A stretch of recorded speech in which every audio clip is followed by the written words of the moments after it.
ভারতে আমাদের মতো যারা প্রবাসীর বউ আছে তারা যেন এই বিষয়টা দেখে ভয় পেয়ে এখান থেকে সরে আসে। ভয়ঙ্কর গল্প। বড় চাইতেছি আমি আমার একটা আমি যখন ক্লাস 4-এ পড়ি তখন আমার বিয়ে হয়। মানে বিয়েটা হলো কিভাবে? সে আমার নাক মুখ চাইপা ধইরা সে বলতেছে কেন বুঝো না তোমার জন্য আসছি, এই কথা বলতেছে। আমি কি আমার জন্য আসছে মানে আমি এখনই চিলান দিব? কয় কি চিলান দাও, তোমার ইচ্ছা দিলে দাও, তোমার জামাই তোমারে ছেড়ে দিব, তোমার বাপে গিয়ে এগুলো শুনে ফাঁস নিব। সে মোবাইলটা রাইখা ভিডিও অন করে রাখছে আর কি, আমি তো জানতাম না। আমি বলছি কি তুই আমার ভিডিও করছিস কে? তুই কি ভাইরাল হইতে চাস? তুই কি ভাইরাল হইতে চাস? তখন তো আমি বলি এত টাকা দাও আমার পক্ষে সম্ভব। কত টাকা দেন আপনি তাকে? 5 লাখ টাকার উপরে কিন্তু আমার টাকা দেওয়া হয় ওকে বিভিন্ন টাইমে। সে 3 বারের মাথায় টাকা নেওয়ার পরেও সে আমাকে ব্ল্যাকমেল করা শুরু করছে। তাই আমি একটা পর্যায়ে বলছি তুই প্রথম ভিডিওটা আমার জামাইয়ের কাছে ছেড়ে দে, কারণ ওজন দেশে এসে দেখবে কোনো টাকা নাই, তখন তো আমার এমনি ছেড়ে দিব। মানে জামাইয়ের পাঠানো টাকাগুলো আপনি ওকে দিয়ে দিতেন? হ্যাঁ, কাজী অফিসে টাইনা নিয়ে যায় আমাকে, যায় আমাকে চল বিয়ে করি তাইলে। ওই যে কাজী অফিস, আমি বলার সাথে সাথে সে আমাকে কাজী অফিসে টাইনা নিয়ে গেছে। মানে তার ঠিকানা জানতে গিয়ে আমি তার প্রতি উইক হয়ে পড়ি। তো এই ফেয়ার ডিলে আমাদের লাইফ স্টোরিটা শুরু হচ্ছে আজকে। এবং যদি আপনি মনে করেন আপনার গল্পটি অনেক মানুষের জীবনকে পরিবর্তন করে দিতে পারে, আপনার জীবন থেকে শেখা, আপনার জীবনের অভিজ্ঞতা থেকে নেয়া অনেক অনেক অভিজ্ঞতা সেটা মানুষের কল্যাণে কাজে লাগতে পারে, তাহলে আপনি আমাদের এখানে আসতে পারেন, আমাদেরকে ফোন করতে পারেন। আমাদের ফোন নম্বর হচ্ছে 09639887777। এছাড়া আপনারা চাইলে মেইলও করতে পারেন। আমাদের মেইল অ্যাড্রেসটি হচ্ছে sharemystory24@gmail.com। আপনার নাম কি? আমার নাম আমি প্রথমেই যে কথাটা আপনাকে একটু বলতে চাই, আপনার সমস্ত কাগজ পেপারস এখানে আপনি নিয়ে আসছেন, আমি গল্প বলতে বলতে চেক করব। তার আগে আপনি বলেন, আপনি কি সজ্ঞানে স্বেচ্ছায় এইরকম একটা গল্প, যেটা আমি জানি কিন্তু বাংলাদেশের মানুষ জানে না, এরকম একটা গল্প আপনার চেহারা দেখিয়ে, যেহেতু আপনি অ্যাডাল্ট, সামাজিক যোগাযোগ মাধ্যমে প্রচারের জন্য, যদিও আপনি পেপার সাইন করে এসেছেন, আমাদের এখানে বসার আগে একটা কনসেন্ট পেপার থাকে, আপনি নিজ ইচ্ছায় এখানে প্রকাশ করছেন।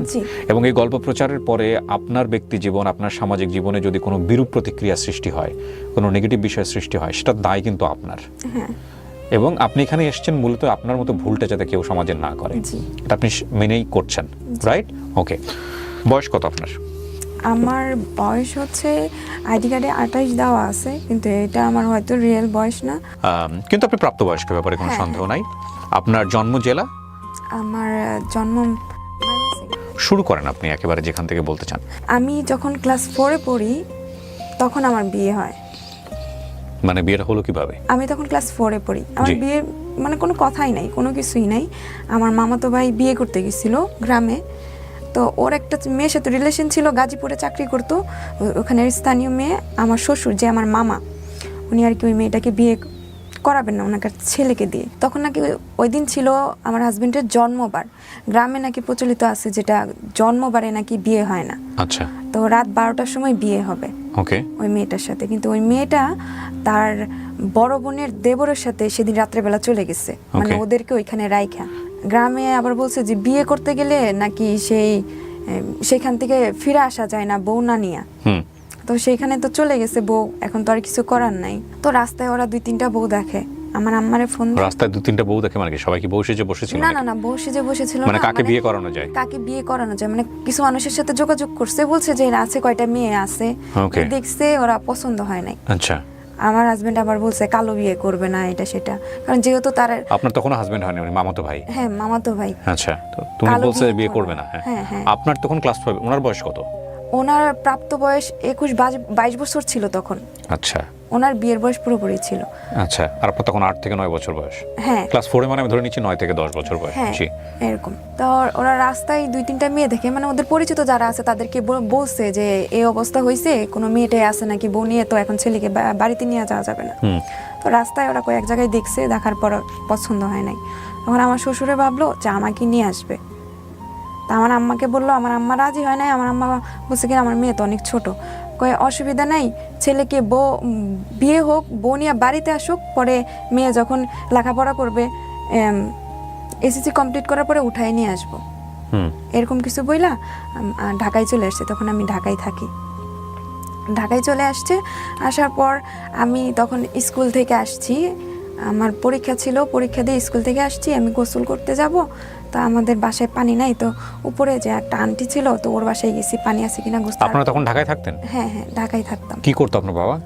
রাজমিস্ত্রির কাজ করতো। কয় ভাই বোন ছিলেন আপনারা? আমার 2 ভাই, আমি। আপনি একমাত্র বোন? হ্যাঁ। আচ্ছা, সংসারের অবস্থা ভালো ছিল? না না না, আমার আব্বা আম্মা প্রচুর গরিব ছিল।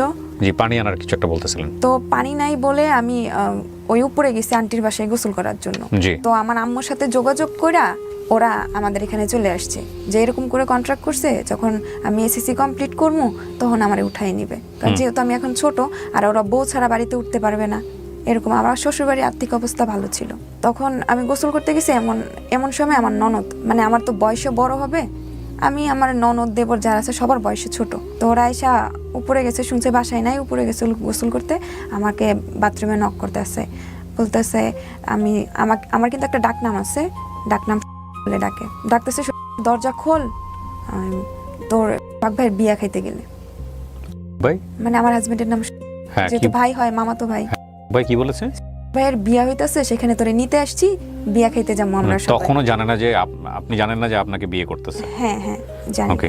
তো আমি তাড়াতাড়ি করে গোসল করে বেরোইছি, যে আমি তো আর গ্রামের বিয়া কোনো সময় খাই নাই, আর গ্রামে যখন যাই তখন বছরে 3 দিন বা 4 দিন থাকা হইতো ঈদের সময়, এছাড়া আর যাওয়া হইতো না। আমারও খুব ভালো লাগতেছিল যে গ্রামে যাবো বিয়ে খাওয়ার জন্য। তো তাড়াতাড়ি করে গোসল করে বেরোইছি, বেরোয় যখন আমাদের বাসায় যাবো, আমাদের রুমে আমাকে ঢুকতে দিতেছে না, তো আমার অন্য রুমে নিয়ে গেছে। নিয়ে যাওয়ার পর ওরা কি করছে, এই যে ব্রিফকেস নিয়ে আসছে, ওই বউর জন্য যে জিনিসগুলো নিয়ে আসছে, এগুলো তো ওরা ফেরত নিয়ে আসছে, ওগুলো আমাকে দিতেছে সাজানোর জন্য। তা আমার ননদ আমাকে বলতেছে, তুই তো আজকে থেকে আমাদের ভাবি হবি, এটা সেটা, মানে এক একজন কথা বলতেছে। আর যেহেতু ওটা বস্তি বাড়ির মতো ছিল, তখন সব লোকজন আর কি আমাকে দেখতেছে, ওকে দেখতে আসছে, বাড়ি ভরে গেছে মানুষে। তো এত মানুষ দেখে আমিও ভয় পেয়ে গেছি। তখন আমি কান্না করতেছিলাম অনেক জোরে জোরে। আমার পাশে মানে যাকেই দেখতেছি, যে এসে বলে যে তোর তো বিয়ে হয়ে যাবে, তোরে তো নিয়ে যাবে, তখন আমি অনেক কান্না করতেছি। বিয়ে জিনিসটা বুঝতেন আপনি ওই সময়টাতে? না না না, আমাকে নিয়ে যাবে বলছে। এই নিয়ে যাওয়া শুনেই আপনি ভয় পেয়ে গেছেন? হ্যাঁ। এমনিতে ভাইয়ের সঙ্গে আপনার ওই সময়ের সাথে সম্পর্ক কেমন ছিল? ভাই বিয়ের আগে ভাই আসতো, আমার বাসায় আসতো? না না, কোনোদিন দেখেন নাই? না, আরো ছোটবেলায় না কেউ আমাদের এখানে থাইকে গেছে, আমার মনে নাই, আমার হাজবেন্ডে বলছে ওর মনে আছে। আচ্ছা, তো তারপর সাজাচ্ছে আপনাকে? এই কথা বলার পর আমি যখন কান্না করতেছি, কেউ আমার পাশে আর কি আসে না। একজন এসে আমাকে বলতেছে, তোকে তো আর বিয়ে দেবো না, তোকে কোথাও যাইতে দেবো না, তোর বিয়েও দেবো না, তুই আমার কাছে আয়। তখন এই মুহূর্তে যে আমাকে বলছে যে আমাকে কোথাও যাইতে দিবে না, আমি তার কথাই শুনতেছি। মানে আমাদের বাসার ম্যানেজার যে থাকে, ম্যানেজারের বউ, উনি এসে বলতেছে, তো সবাইকে রুম থেকে বের করে দিছে, দিয়ে আমাকে ম্যানেজারের রুমে নিয়ে গেছে।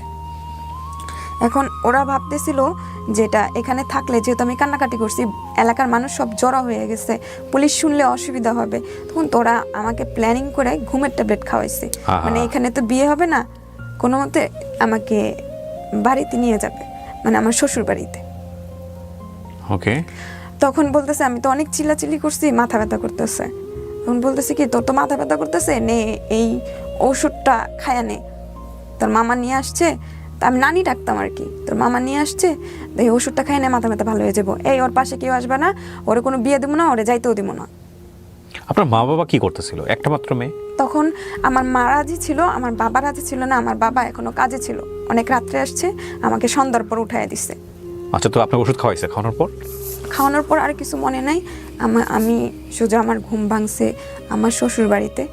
ঘুম ভাঙার পর আপনি কি দেখছেন? ঘুম ভাঙার পর আমি দেখছি আমাকে একটা রুমে শুয়ে আছে, ওখানে আমার আম্মা আছে, আমার 2 ভাই আছে, আমার আব্বা আসে নাই। আমার আব্বা কাজে থেকে আসতে আসতে 11টা বেজে গেছিল, তো পরের দিন আমার আব্বা আসছে। আচ্ছা, তো আমাকে পরের দিন কোথায় আসছে? আপনার এখানে আসছে? আমার শ্বশুর বাড়িতে আসছে। কিসের শ্বশুর বাড়ি? আপনি ঘুমের মধ্যে শ্বশুর বাড়িতে হন কি? আপনার বিয়ে হয়েছে? না না না, এখন আর কি বলতেছি, ওটা আমার শ্বশুর বাড়ি ছিল। আচ্ছা, ওকে, ফাইন। আমার মামার বাড়ি, মামাতো ভাইয়ের বাড়িতে আসছে। হ্যাঁ, বাড়িতে আসছে। তো আমার মামাতো বাড়ি আসে নাই তখনও। তো আমি ঘুম থেকে, তখনও আমার ঘুম মনে হয় ভাঙে নাই। আমার শ্বশুরে পেয়ারা আইনা দিতেছে, আমি খাইতাছি, মানে ঘুরতেছি। আমি যদি বাইরে বেরোতে চাই, তো আমার বাইরে বেরোতে যায় না, ঘরে বসে খাও। তা আমার হাতে আবার কি পরাইতেছে, এটা পরানো সুন্দর লাগবে, মানে কি একটা জরির মতো থাকে না বিয়ের মধ্যে পরায়, এই জিনিসটা আমার হাতে পরাই দিতেছে। আমি আবার পরি না, এটা কি পরবো, কেমন লাগতেছে, ওইটা ব্যাচের মতো পর, ভাল লাগবে, সুন্দর দেখা যায়, এরকম কিছু।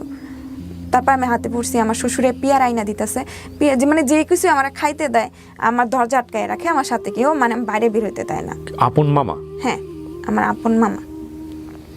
তখন আমার আব্বা আসে, আব্বা এসে আমার সাথে দেখা করে না। পরবর্তীতে আমি জানতে পাই আমার আব্বা এসে নাকি অনেক রাগারাগি করে, আমার আম্মার উপরে অনেক রাগারাগি করে যে আমার আম্মারে ছাড়িয়ে দিব, আর আমার শ্বশুরবাড়ির লোকজন মানে আমার মামার নামে মামলা করব, এটা করব, আমার ছেলে আমার মেয়েকে উঠায় নিয়ে আসছে, এটা। আমার আব্বা কিন্তু অনেক সরল সোজা।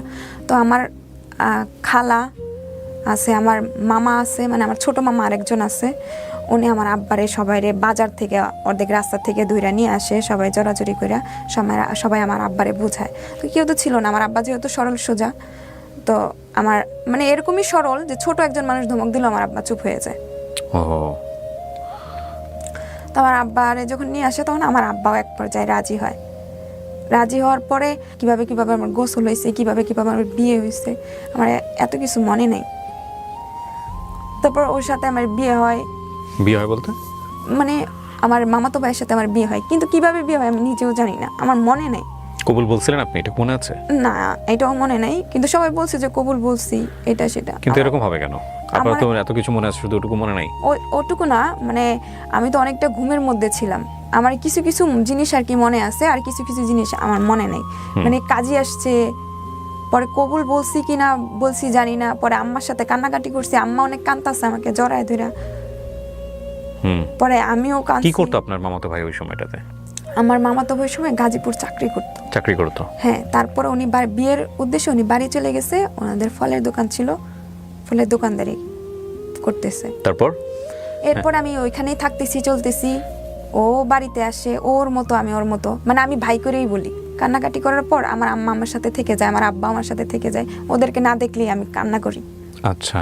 তো ওদের সাথে আমি থাকি, ওরা কিছুদিন থাকার পর মানে ওদের তো এখন চাইতে হবে, আমার শ্বশুরে নাকি আমাকে দিবে না, আগে তো বলছে যে আমাকে দিয়ে দিবে, তারপর যখন আমি এসএসসি কমপ্লিট করি তখন আমাকে উঠায় নিয়ে আসবে।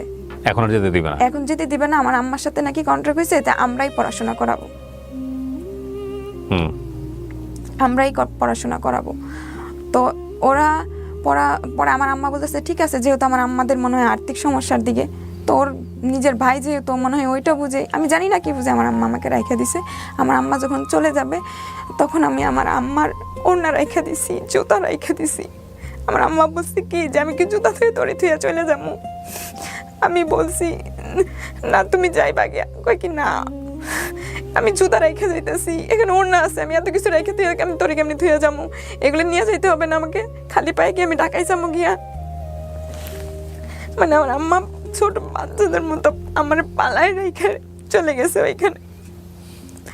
তারপর আমি ওখানে কান্নাকাটি করি অনেকদিন। আমার শ্বশুরে আমাকে অনেক আদর করে, আমার ঘরে আবার সৎ শাশুড়ি মানে আমার মামি যেটা সেটা সৎ।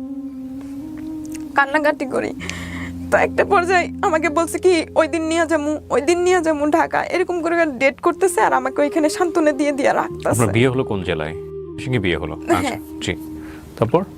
তারপর ওইভাবে দিয়ে আমার সান্ত্বনা দিয়ে রাখতেছে, মানে ওরা ভাবতেছে আমি যদি ঢাকায় চলে আসি বা কোনো জায়গায় পালাই যাই তাহলে তো আমাকে কেউ খুঁজে পাবে না, সেজন্য আমার আম্মার সাথে বলছে যে ও যদি ঢাকায় যায় আর আসবে না। তো একটা পর্যায়ে আমি আমার মামা মামির সাথে থাকি, আমার হাজবেন্ডকেও আমি ভাই বলে ডাকি, তো সবাইকে ভাই বলিস না, এটা সেটা। আচ্ছা ঠিক আছে ভাই বলতেছিস, আমি কি ভাই বলবো না তো কি বলবো, মানে ওর সাথে ভাইয়ের মতোই, মানে মামা তো ভাই যেরকম সেরকম আচরণই করি। বা আমার ননদের জামাই আগে দুলাভাই ডাকছি, এরকমই বলেও সবাই বলতো যে এখন দুলাভাই ডাকতে হবে না, এখন তো তুই বড়, এটা সেটা।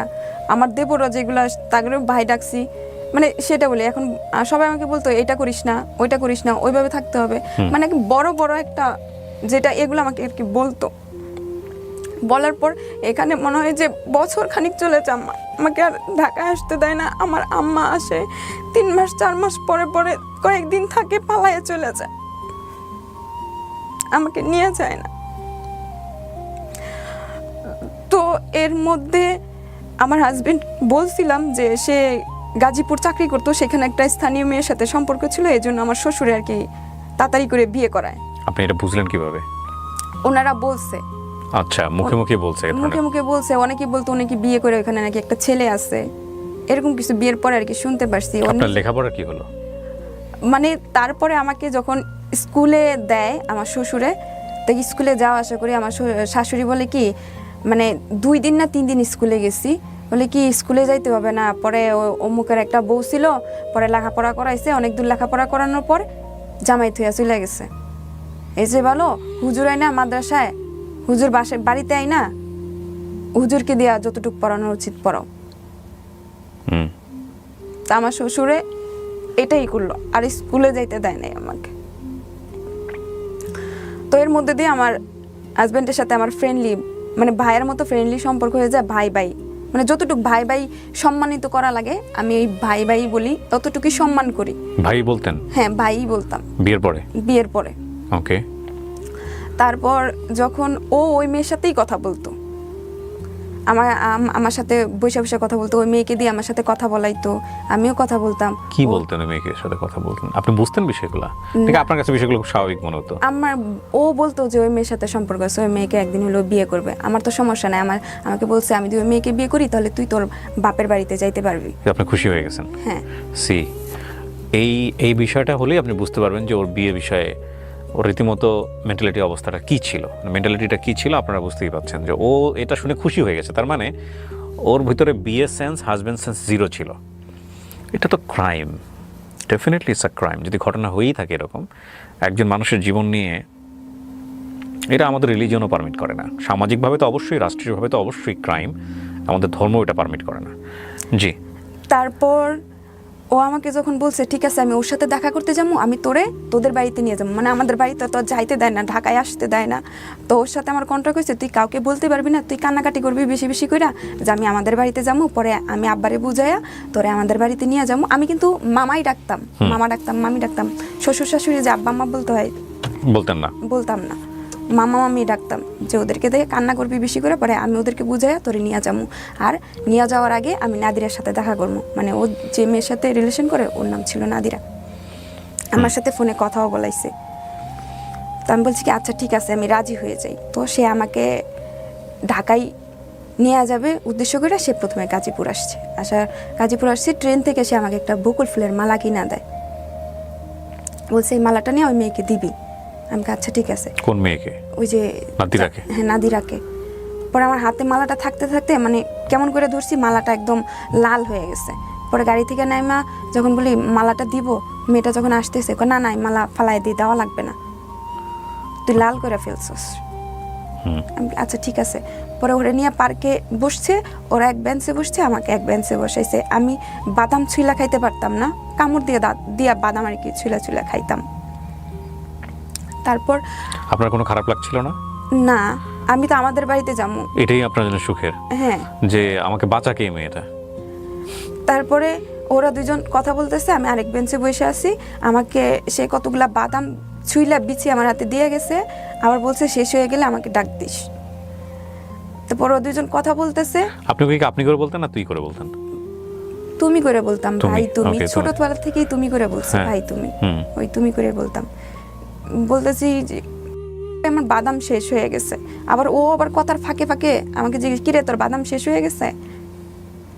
আমি বলতাম যে শেষ হয়ে যায়, তো বলতাম যে শেষ হয়ে গেছে, না হলে না এখনো কয়টা আছে। ও কথা বলতে থাকতো, আমার জন্য বাদাম ছুলতে থাকতো আর কি। তো ওর সাথে কথা বইলা সে আমাদের এখানে নিয়ে আসে। আমাদের এখানে নিয়ে আসার পর আমি আর যাইতে চাই না।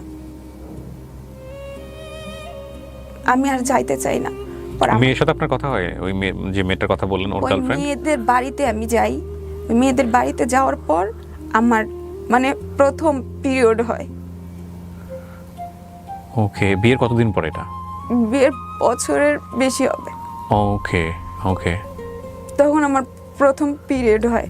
তো ওই মেয়েদের তখন আমার জামা কাপড়ের অবস্থা খারাপ পড়ে। ওই মেয়েটা আমাকে জামা কিনা দেয়,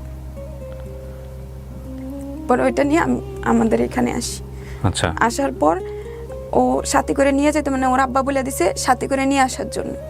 তা আমি তো কান্নাকাটি, আমি আর যাবো না, কিছু বললে আমি অন্য জায়গায় পালাই যাবো গা, মানে আব্বা আম্মা দুজি প্রেশার দেয়। তারপর ওরা প্ল্যান করছে আব্বা আম্মার সাথে, আমি তো জানি না। আমার জামাই আগে চলে আসছে স্টেশনে, তার ঘন্টাখানিক পর আমার আব্বা আম্মা বলতেছে দেশে তো আমাদের একটা ঝামেলা হয়েছে, এখনই দেশে যাইতে হইব, তাড়াতাড়ি রেডি হয়ে নে। আমি কই না, মাত্র হয়ে গেছে, আমি আর যাবো না, ওইখানে গেলে আমার থুয়ে আয় পড়বা। কত অন্য গাড়ি দিয়া গেছে কি আমরা ওইখানে যাবো কি, আমরা আমাদের বাড়িতে যাবো, তোর মামার বাড়িতে তো যাবো না। এই কথা বলছে। বলার পর আমরা যখন স্টেশনে আসি, আয়সা দেখি আমার জামাই সবার জন্য টিকিট করে রাখছে। টিকিট করে রাখছে বলতে মানে ওরাই প্ল্যানিং করে, যে আমি জানি যে ওর সাথে আমি যাবো না, সেই জন্য আর কি ওরা আগে পাঠাই দিছি, টিকিট করে রাখছে আমার আব্বা আম্মা আমার জন্য, সবার জন্য। কোথায় যাবেন আপনারা তাহলে? ময়মনসিংহে আসবো। ওদের বাসাতেই? হ্যাঁ। আবার ওদের বাসাতেই? হ্যাঁ হ্যাঁ, কিছুদিন থাকার পর আমি এখানে আসব।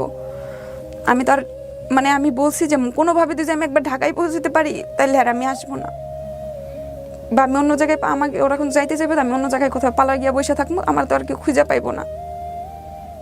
তো আমার আম্মা মনে মনে ব্যাপারটা বুঝতে পারছে, বুঝা সে বলতেছে কি তুমি চলে যাও, এরকম কিছু আর কি হয়েছে, আমি তো জানি না, যে তুমি চলে গিয়ে ওইখানে টিকিট করে রাখো। মানে যাওয়ার পর তো আমি বুঝতে পারছি যে টিকিট সবার জন্যই করে রাখছে। আপনার আব্বা আম্মা বেঁচে আছেন? হ্যাঁ আছেন। তারপর আমি স্টেশনে যায় দেখি ওর টিকিট নিয়ে সামনে আইছে। পরে আমি ওইখানেই কান্নাকাটি শুরু করে দিয়েছি অনেক জোরে, আমি যাবো না। কয় কি ও গাড়ি ফেল করছে, গাড়ি পাই নাই, এখন আমাদের সাথেই যাবে। আমি কই কি না, আমি ওর সাথে যাবো না, আমি ওর সাথে যাবো না, এই কথাগুলো বলছি। ওদেরকে ও তো অন্য গাড়িতে যাবে। পরে আচ্ছা ঠিক আছে, অন্য গাড়িতে যাবে, আমরা এই গাড়িতে। কিন্তু ট্রেন যখন আসছে তখন আমরা একসাথেই সবাই উঠছি। আমি পরে ওইখানেও কান্নাকাটি করতেছি, তাহলে ওই কেমনে আইছে? কয় কি ওর সিট এখানেই পড়ছে, এই জন্য। পরে কোনো মতো করে ওইখান থেকে আমাকে ওদের বাড়িতে নিয়ে আসে, আমাকে আর আমাদের রিক্সা করে নিয়ে ডিরেক্টলি ওই আমার শ্বশুর বাড়িতে নিয়ে যায়, মানে আমার মামার বাড়িতেই আমাকে নিয়ে যায় আমার আব্বা আম্মা। আমি কই কি এদিক থেকে লেগে যাইতেছো, এটা সেটা। ও কিছু হইব না, তোরা সাথে করে নিয়ে যাবো। মানে আমি সেখান থেকে মানে শুরু থেকে কান্না করে করে এই পথ শ্বশুর বাড়িতে গেছি। ওখানে আম্মারা কয়েকদিন, আব্বা আম্মা কয়েকদিন ছিল, থাকার পর ওইখানে আব্বার আমাকে পালাই রেখে চলে গেছে। তখন সবাইও জানতে পাইছে যে ওই মেয়েটার সাথে সে কথা বলে, এখনো যোগাযোগ করতেছে, আর ওর সাথে আমারও কোনো সম্পর্ক নাই তেমন, স্বামী স্ত্রীর সম্পর্ক। তখন তারা কি করছে, যেহেতু শুনছে আমার পিরিয়ড হয়েছে, তো তারা কি করছে, কবিরাজ এটা সেটার কাছে যাইতাছে, দুজি ও অন্য মেয়ের দিকে মন, আর আমার তো এদিকে ওকে চিনিই না। পরে ওরা নাকি কিসের কবিরাজি করবে, এটা করবে সেটা করবে, আমি জানি না, এটা পরবর্তীতে শুনতে পারছি আর কি। কারা? আমার শ্বশুর আর আমার আম্মা। কিসের কবিরাজি? মানে আপনার দিকে যাতে আকর্ষণ থাকে, হ্যাঁ হ্যাঁ, না আপনার দিকে যেন স্বামী আপনার দিকে যেন কনসেন্ট্রেশন দেয়? হ্যাঁ, আর আমিও জানি ওর উপরতে ইয়ে হয়। তাও আমার তো মাথা ব্যথা করতো শুরুর থেকে, তো আমার শ্বশুরে এটা সেটা এনে দিত, বলতো কি এটা তুমি খাইবা আর ওরে দিবা, তাহলে ও তোমার উপরে রাখতে হইব না, তুমি ওই তোমারও মাথা ব্যথা ভালো হয়ে যাবো। এই বিষয়গুলা বইলা বইলা আমাদের দুজনকে খাওয়াইছে। কি খাওয়াই আমি নিজেও জানি না। পরে তার কিছুদিন পরে ওর সাথে আর কি আমার শারীরিক হয়। কিন্তু আসলে কি, যেদিন আমাদের সম্পর্কে আমার কিন্তু অনেক কষ্ট হয়, যেটা আমি কাউকে বলতে পারবো না।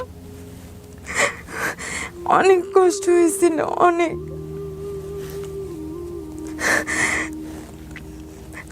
তারপর সেই প্রথমবার পিরিয়ড আমার বাপের বাড়িতে হয়, মানে ওই মেয়েটার এখানে আইসা বাপের বাড়ি থেকে শেষ হয়। দ্বিতীয়বার পিরিয়ডের সময় আমার বাচ্চা পেটে আসে। ওহো, মানে বাচ্চাটাও কি পরিকল্পনা করে শ্বশুর শাশুড়ি জোর করে নেওয়াইছে বা এরকম কোনো কিছু? যে বাচ্চা চলে আসলে নাকি ও অন্যদিকে আর যাবে না, এরকম কিছু আর কি ওরা ভাবছে। ওর প্রথম বাচ্চার বয়স কত? আমার প্রথম বাচ্চার বয়স প্রায় মনে হয় 10 বছর হয়ে গেছে। উনি কি পৃথিবীতে আসছে, মানে প্রথম বাচ্চাটা পৃথিবীতে আসছে? হ্যাঁ হ্যাঁ। তো আমার বাচ্চাটা যখন পেটে আসে, আমি কিন্তু জানি না, আমি সকালে যে গোসল করি, আমাকে মানে আমার সেলোয়ারে যে সেই গিটটা থাকে সেটাও আমি দিতে জানতাম না। আমি কারো কাছে নিয়ে গিয়ে দাঁড়াই থাকতাম যে আমি বাথরুমে যাবো, আমার গিটটা খুলে দাও। গোসল করে দাঁড়াইয়া থাকতাম, আমার শাড়িটাকেও পরাইয়া দাও। ভিজা কাপড়ে এসে দাঁড়ায় থাকতাম। তো আমাদের পাশে একটা আন্টি ছিল, সে আমাকে সবসময় কাপড় পরাইয়া দিছে। আমি কাপড় পরতে পারতাম না, মাঝে মধ্যে গিট লাগিয়ে গেলে আমি সবার কাছে গিয়ে দাঁড়ায় থাকতাম। তখন আমার বাচ্চা যখন পেটে আসে সবাই অনেক খুশি। আমি কিন্তু এত কিছু বুঝি না। যখন আমার 3 থেকে 5 মাস মনে হয় যখন হবে, তখন আমার পেটের মধ্যে প্রচুর নড়াচড়া করে। তো আমি ভয় পাই, রাত্রে একটু একটু করে কান্দি যে আমার কি হয়েছে, আমার পেটে অনেক নড়ে। আমার খুব খারাপ লাগে যখন, তখন রাত্রে আমি একটু একটু করে কান্নাকাটি করি। একদিন হঠাৎ করে অনেক জোরে অনেক খারাপ লাগতেছে, তো কান্নার সুরটা আর কি একটু জোরেই হয়েছে। জোরে বলতে কি মানে আমার পাশে যে আমার হাজবেন্ড শুয়ে আছে, আমার মামাতো ভাই, ও আর কি শুই না লাফ দিয়ে উঠছে। ও আবার সুন্দর ছিল তো মানুষ, যখন ঘুম থেকে উঠতো চোখ লাল হয়ে যাইতো। তা আমি আবার চোখ দেখে ভয় পেয়ে গেছি। ওরা বলতেছে কি হয়েছে।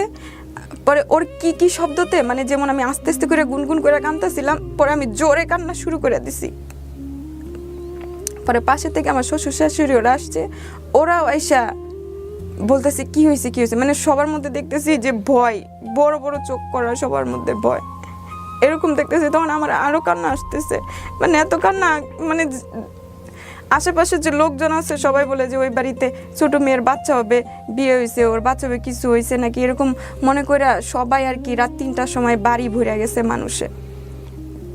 আমার বাড়ি ভরা মানুষ দেখা, ঘর ভরা মানুষ দেখা মানে আমার লাগতেছিল আমি তখনই মরে যাবো। আমার অনেক খারাপ অবস্থা, মানে কি হয়েছে দিদি জিজ্ঞেস করে কি হয়েছে, আমি আর কিছু বলতে পারি না।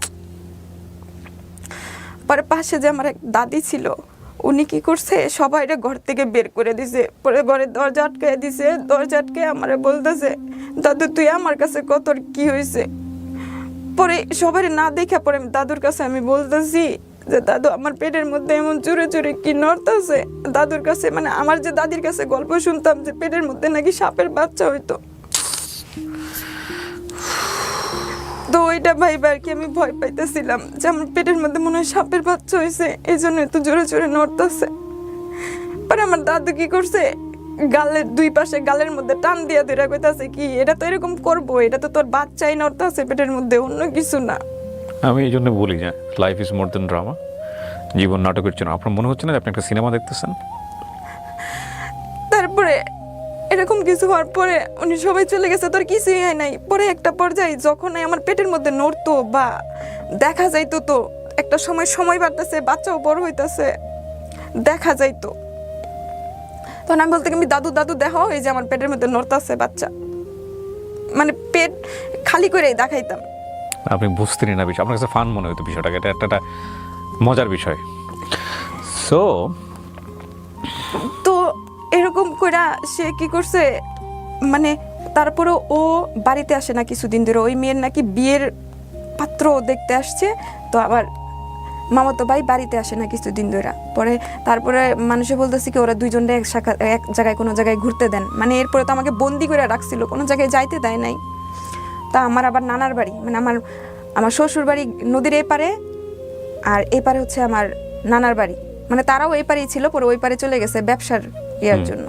তা আমার ওর তো আবার দাদার বাড়ি হয়, আমার নানার বাড়ি হয়, তো ওরে আর আমার এখানে পাঠাইছে, মানে চর দিয়া যাইতে হয়। আমার এক কাপড় পরায় দিছে ওই আন্টি, মানে সবসময় যে আন্টি পরায় দিত ওই পরায় দিছে। পরায় দেওয়ার পর আমি যখন চরে দিয়া যাইতেছি, চরের যত মানে গাছপালা যা আছে যত কিছু আমার শাড়ির মধ্যে দিয়ে সব পেঁচা ধরছে, মানে পরে যাইতে পারতেছি না। মানে শাড়ি পরা জানতেন না না, তারপর আমি ওখানে শাড়ি খুলে ফেলি, খুলে যাওয়ার পর সেখানে বসে শাড়ির এগুলো থেকে সব সরায় দেয়। আমি বলছি আমি শাড়ি পরে যাইতে পারবো না, আর হাঁটতে পারতেছি না, কই তো আইসা পড়ছি। পরে আমি ভাবলাম কি আচ্ছা ঠিক আছে, আমি না করছি, আমি পড়তে পারি না, তারপরে আমার জোর করে সে তো আর পড়াইতে পারে না। শাড়ি খুলে যখন এগুলো খুলছি, আমি যখন শাড়ি খুলে ফেলছি, পরে সে কোনোভাবে আমার পেঁচায় দিছে, আমি হাঁটতে পারি না।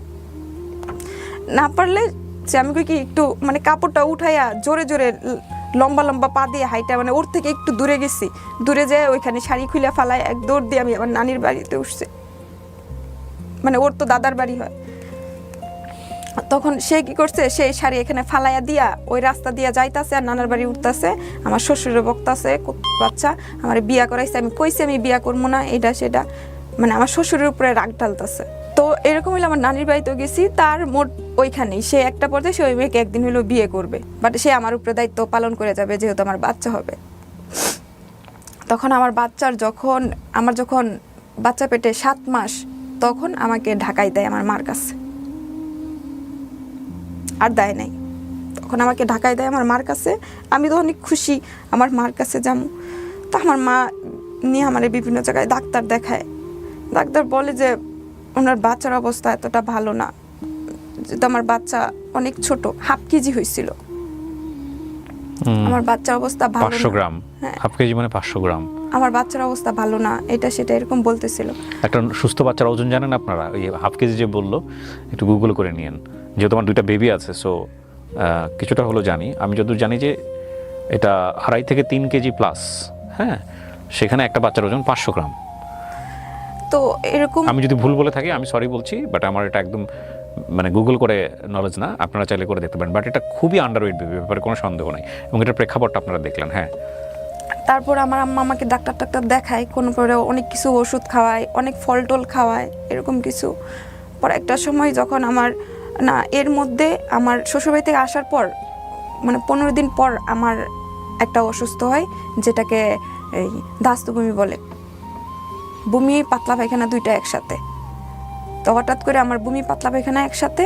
আপনি আমাকে just একটু বলেন তো, আপনার ক্লাস 4 থাকতে বিয়ে হলো, বিয়ের কয় বছর পর আপনার বাচ্চা হয়েছে? বিয়ের মনে হয় 1.5 বছর পরে, এরকম 1.5-2 বছর। তাহলে ওর বয়স কত? 11 থেকে 12 বছর। সেকেন্ড পিরিয়ডের সময় আপনি কনসিভ করেন। হ্যাঁ। তো এখন আপনি বুঝতে পারেন যে ওর বেবি হেলথ বা ফিজিক্যাল হেলথের জায়গা থেকে কি অবস্থা। জি, তারপর আমাকে এর মধ্যে দিয়া আসার কিছুদিন 15 দিন পরে আমার যখন পাতলা পায়খানা বমি হয়, তখন মানে আমার মরার অবস্থা হয়ে যায়, চোখের সামনে রক্ত জমা হয়ে যায়, এরকম হয়ে যায়। তো সবাই বলছে যে মারা যাবে। তো একটা পর্যায়ে আমার আম্মা আমাকে উত্তরসূর করে কোরআন শরীফ পড়তেছে, সবাই কয়েকজন মিলা, এরকম অবস্থায়। পরে আমার আম্মা আমাকে মেডিকেলে নিয়ে যায়। মেডিকেলে নিয়ে যাওয়ার পর ওইখান থেকে সুস্থ হই, কিন্তু বলছে যে বাচ্চা নাকি মারা গেছে, এরকম কিছু। বাচ্চা মারা যায়নি বলতে কি, বাচ্চা মারা যাবে। আমাকে ডেট দিছে কয়েকদিন পরে এসে অপারেশন করার জন্য, আমার আম্মাকে অপারেশন করে বাচ্চা ফালাই দেওয়ার জন্য। বাচ্চা মারা যাবে। তখনও বাচ্চা পৃথিবীতে আসেনি, 7 মাস। 7 মাস, হ্যাঁ। আচ্ছা, তখন আমার আম্মা 7 মাসের বাচ্চা নষ্ট করবে কিভাবে?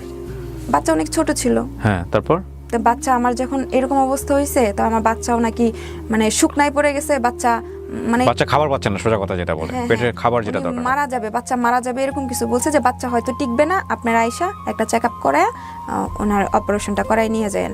আমি সুস্থ হওয়ার পরে হসপিটাল থেকে যখন আমাকে দিচ্ছে, তখন আমার আম্মা সেই মুহূর্তে গেছে। সেদিন ডেট হচ্ছে, মানে অপারেশন করে বাচ্চা করে দেবে। আমি যখন বাসা থেকে বের হব অপারেশনের জন্য, মানে ডাক্তারের কাছে নিয়ে যাবে, চেক আপ করে পরে হয়তো বাচ্চা কীভাবে পেটে থেকে বের করতে হয় সেই ব্যবস্থা তারা করবে।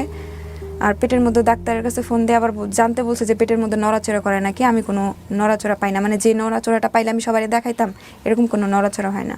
বাসা থেকে বের হওয়ার পর কিছুক্ষণ পরে মানে রাস্তার মধ্যে আমার পেটের মধ্যে নড়াচড়া করতেছে একটু একটু। আম্মা আমার পেটের মধ্যে না একটু একটু নড়াচড়া করতেছে, চল যাইয়া দেখি কি অবস্থা। পরে যাওয়ার পরে ওখানে আমার আলটা করাইছে। ওরা বলছে বাচ্চা তো এখনো মারা যায় না, ওর হার্টবিট চলতেছে, আমার মনে হয় আপনারা অপারেশন করে ফেলেন, হয়তো বাঁচবে না, এরকম কিছু বলছে, ডাক্তার বলেছে। হ্যাঁ। পর আমার আম্মা বলছে কি এখনো যেহেতু জানটা আছে, আচ্ছা দেখি কিছুদিন। পরে এরপরে মাসে মাসে চেক আপ করা, বাচ্চা মারা যায় না, যেহেতু মারা যায় না সেই পর্যন্ত ওইখানে রেখে যায়। তারপরে যখন আমার বাচ্চা হওয়ার প্রসব ব্যথা হল, তখন অনেক রাত, প্রায় 1টা বাজে, বাংলাদেশ মেডিকেলে নিয়ে যাওয়া হয়। নিয়ে যাওয়ার পর হচ্ছে সেখানে নাকি ভর্তি নগদ 20,000 টাকা চাইতেছে, মানে টাকা ছাড়া আগে ভর্তি নেবে না। আমার আম্মা বলছে যে আপনারা ভর্তি নেন, আমার মেয়েটার অবস্থা তো ভালো না। পরে সকালবেলা আমি টাকা ব্যবস্থা করে এনে দিতেছি, কিন্তু তারা টাকা ছাড়া ভর্তি নেবে না, আমাকে বাইরেই সিটে বসায় রাখছে। পরে আমার আম্মা ওইখান থেকে আমাকে নিয়ে আসে। নিয়ে আসার পর সকালবেলা আর কয়েকজনে বলছে যে অন্য জায়গায় ক্লিনিক আছে, ওইটাতে ভালো চিকিৎসা হয়, এটা সেটা। তো সেখানেও নিয়ে গেছে, সেখানে নিয়ে আমাকে বলছে এবং বাচ্চার মা একজনও বাঁচবে না, বংশই দিতে বলতেছে, এটা সেটা অনেক কিছু। তো আমার আম্মা বলছে যে কোনো একজনকে তো রাখবেন। তো বলতেছে আমরা পারবো না। পরে ওইখান থেকে আমার আম্মার যে পরিচিত আছে, উনি বলে কি ওনার বোনের নাকি বাচ্চা হয়েছে, মোহাম্মদপুর একটা ক্লিনিক আছে, ওইখানে নিয়ে যাইতে। পরে আমাকে ওইখানে নিয়ে যায়। নিয়ে যাওয়ার পর ওইখানে আমার আব্বা আর আমার আম্মা যায়।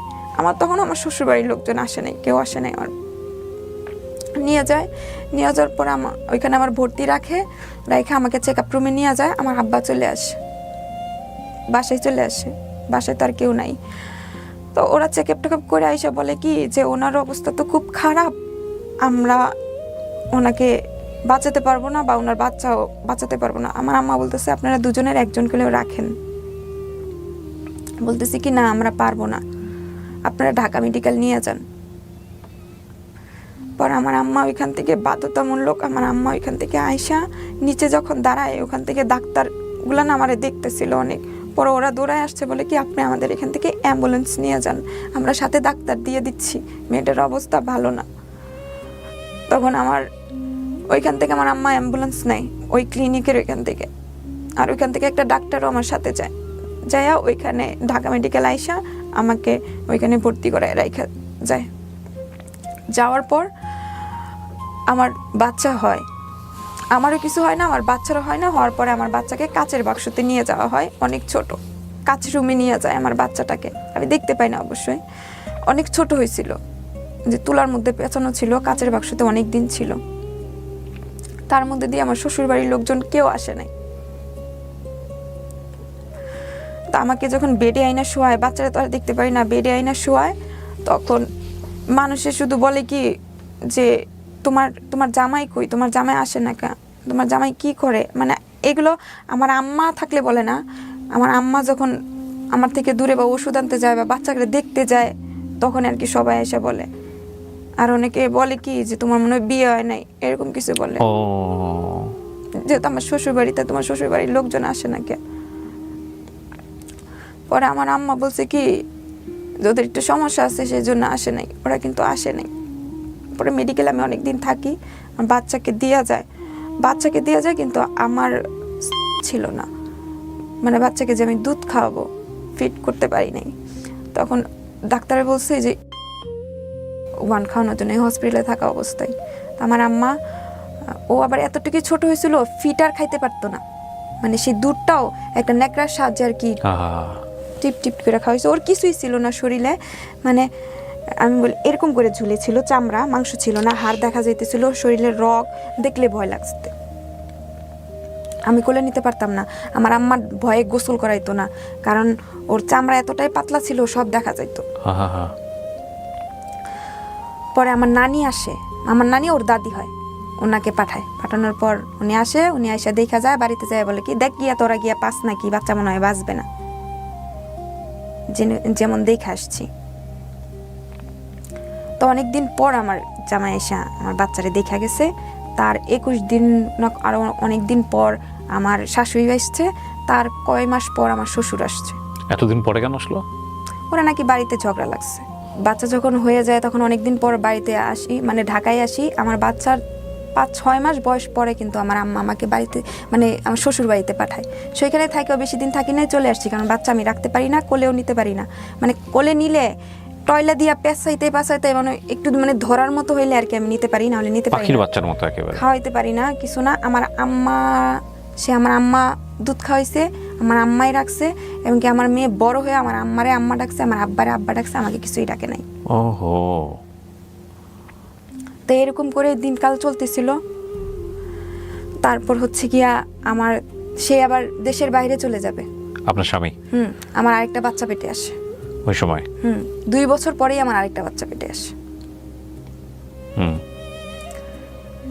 পেটে আসে, ও দেশের বাইরে চলে যাবে এই কথা বলতেছিল। ওই সময়টাতে মেয়েটার সম্পর্ক কেমন ওনার? ওইখানে মোটামুটি ভালোই। তখনও কি আপনার মেয়েটার সঙ্গে যোগাযোগ ছিল? হ্যাঁ, কারণ মেয়েটার আম্মুকে সে আম্মু বলে ডাকে। ওনার নাকি দুটো ছেলে।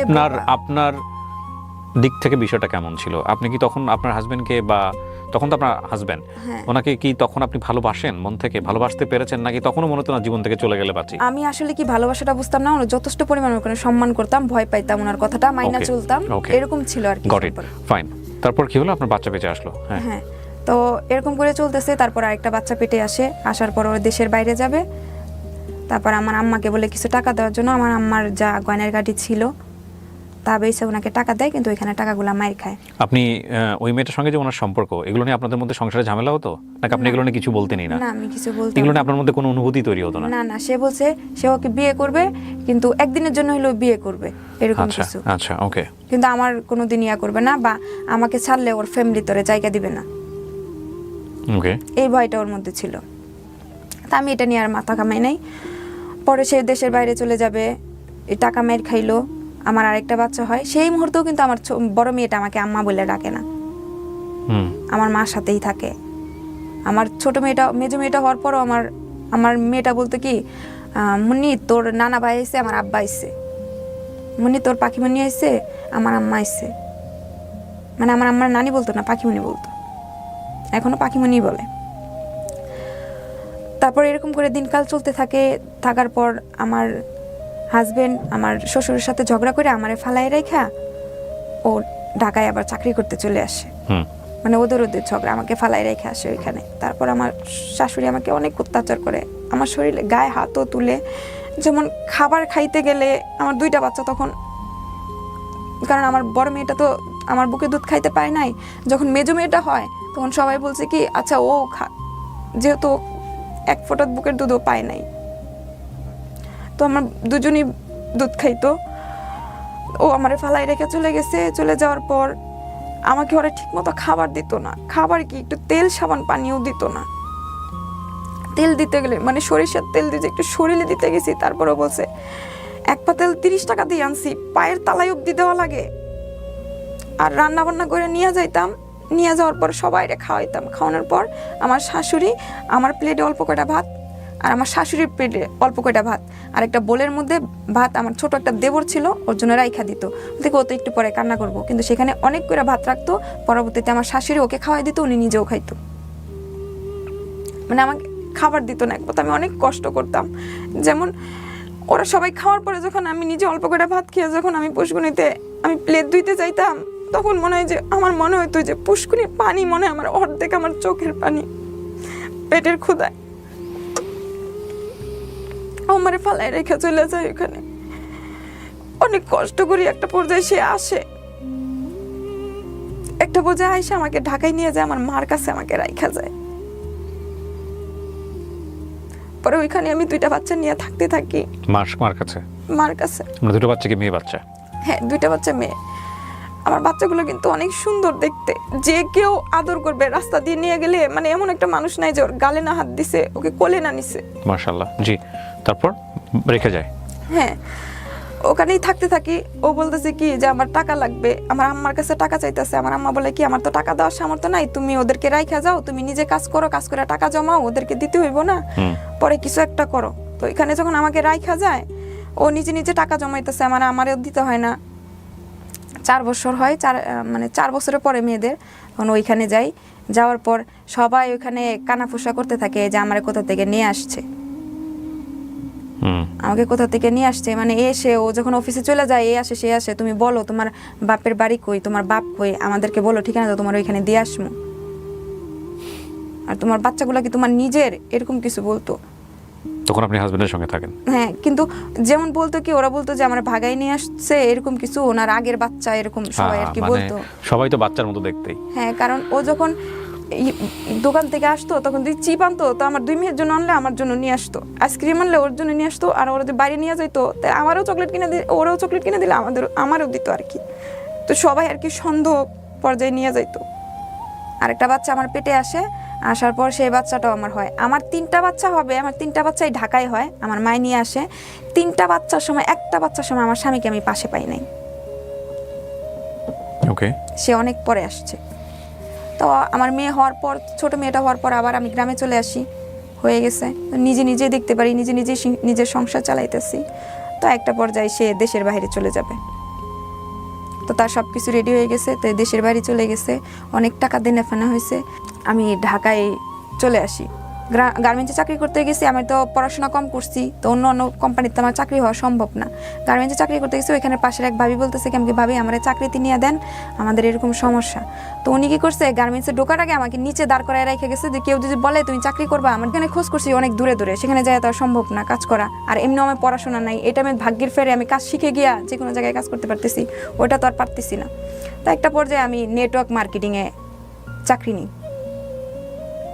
মোবাইলে। আমি পাশাপাশি অন্য কিছু কাজ করলাম, নেটওয়ার্ক মার্কেটিংয়ের কাজ করলাম। সেখানেও আমার ব্রেন খাটায়া আমি ভালো একটা পজিশনে চাকরি করে ফেললাম। আমার স্যার আমাকে অনেক বাজাইছে, অনেকভাবে টেস্ট করছে, যে সেখানে তো অনেক মানুষের সাথে কথা বলতে হয়, মাসে মাসে 2টা-3টা প্রোগ্রাম থাকে, অনেক বড় স্টেজে কথা বলতে হয়। তো সেখানে যদি কোনো ভালো ছেলে দেখি, তখন যদি ছেলেদের সাথে সম্পর্ক হয়, আমার তো ওরা আমাকে যা শিখাবে সব নষ্ট, আমার জীবনটাও নষ্ট, এরকম ওরা আমাকে অনেক বাজাইছে। বাজার পর আমার একটা প্রজেক্টে আর কি জয়েন করাইছে, একটা প্রজেক্ট গ্রুপে। আপনার হাজবেন্ড তখন কি দেশের বাইরে? দেশের বাইরে। আমি প্রায় 800 লোকের লিডার ছিলাম। 800? হ্যাঁ, 800 লোকের লিডার ছিলাম। আমার এ টিমে ছিল 800 লোক, বি টিমে 56 জন লোক ছিল। মানে বি টিম নিয়ে কাজ করতেছি, এ টিমের কাজ শেষ আমার। এ টিমের মধ্যে 2-3 জন মার্কেটিং ম্যানেজার আছে, তারপরে হচ্ছে সেলস এক্সিকিউটিভ আছে, সিনিয়র সেলস এক্সিকিউটিভ আছে, বিএপি মেম্বার আছে। তো আমি যখন মার্কেটিং কাজ করি তখন মনে করেন যে আমার সারাক্ষণ ফোনে ব্যস্ত থাকতে হয়। মানে এ কল দিতেছে, আমার যেমন আমি যেহেতু সবার মেন্টর, তাই একজনে যদি একজনকে ইনভাইট করে তারা যদি না বুঝাইতে পারে তা আমাকে বুঝাইতে হইতো, বা আমি যদি না পারতাম আমার যে মেন্টর তাকে দিয়ে হেল্প নিতাম, এরকম কিছু। তো আমি সবসময় ব্যস্ত থাকতাম। আর তার 2 বছর আগে থেকে আমি যখন বাপের বাড়িতে যাইতাম, এর মধ্যে আমার আব্বা আম্মা সেপারেশন হয়ে গেছে। আমার ভাইদেরকে নিয়ে ঝগড়া নিয়ে, আমার আম্মা ঢাকায় থাকে, আমার ভাইদেরকে নিয়ে, আর আমার আব্বা গ্রামে থাকে। সেপারেশন বলতে কি ডিভোর্স হয়ে গেছে? না, ডিভোর্স হয় না, আমার আলাদা আব্বা থাকে? একটা বিয়ে করছে আর কি। ওকে। তা আমার আব্বা এখানে থাকে। তো আমি মাঝে মধ্যে যখন আমার বাচ্চাদেরকে নিয়ে আসতাম, আমি আবার যেহেতু আমি গ্রামে বড় হই নাই, আমার জন্মস্থান গ্রামে না, তা আমি গ্রামের কাউকে চিনি না। দুজি বলে এটা তোর চাস্তো ভাই, মানে আমার ঘরের সাথে ঘর, তাহলে আমি চিনতে পারি, এছাড়া আমি চিনতে পারি না। আর ওর সাথে আমার কোনো সময় দেখা হয় নাই। ও আমাকে দেখতো, দেখে ওর কাছ থেকে নাকি অনেক ভালো লাগতো আমাকে। কে এটা? আমার চাস্তো ভাই।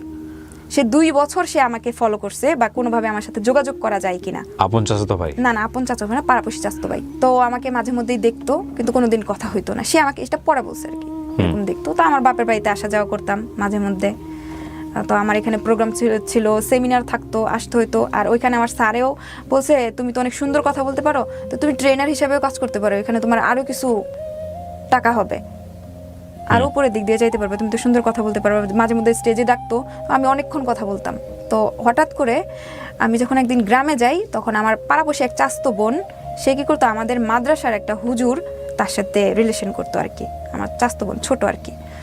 তো সে আমার পাশের ঘরে চাস্তো ভাইয়ের বউয়ের ফোন দিয়ে কথা বলতো। মাঝে মধ্যে যখন যাইতাম, মানে যার ফোনই পাইতো আর কি, সুযোগ পেলে তার ফোন দিয়ে হুজুরের সাথে কথা বলতো। বলার পর ও যখন ফোন দিয়ে চলে গেছে, ওর আম্মা যখন ডাক দিছে, তখন ফোনটা যখন ওই হুজুরটা ব্যাক করে, তখন ফোনটা আমি ধইরা হুজুরটাকে আমি অনেক বকা দেই, এবং কি হুমকি টুমকি দেই যে আমি এলাকার লোকজন জানাবো, আপনার কাছে যায় বাচ্চারা পড়ার জন্য, আপনারা তাদের সাথে রিলেশন করেন, আমরা বাচ্চা দিয়ে কিভাবে থাকবো। তো উনি আমার কাছে অনেক মাপটা চায়, বলে আর কাউকে বলবেন না, আমি আপনার কাছে মাপ চাই, এরকম কিছু হবে না, আর কোনোদিন শুনবেন না। তো ওই হুজুরটা কি করছে, ওর হুজুর আর আমার ওই চাস্তো ভাই, পাড়াপড়শি চাস্তো ভাই, ওরা বন্ধু, ওকে, এখনো বন্ধু। তো আমার নাম্বারটা ওকে দেয়, দেওয়ার পর আমাকে মাঝে মধ্যে ফোন দিয়ে এটা সেটা বলে। আমার তো বাড়তি কথা শোনার মতো কোনো সময় নাই, আমি ফোন ব্ল্যাকলিস্টে রেখে দিতাম, ওই সুযোগ পেতাম না, বকাঝোকা করতাম, বকাঝোকা ফোন করে ব্ল্যাকলিস্টে রেখে দিতাম। এরকম করে প্রায় মনে হয় 1 বছর এরকমই চলে। 2 মাস 3 মাস পর ফোন দিত, মানে কোনো সুযোগ সে পাচ্ছে না আমার সাথে। তখন আপনার হাজবেন্ড দেশের বাইরে? হ্যাঁ, দেশের বাইরে, কোনো সুযোগ সে পাচ্ছে না আমার সাথে কথা বলার জন্য।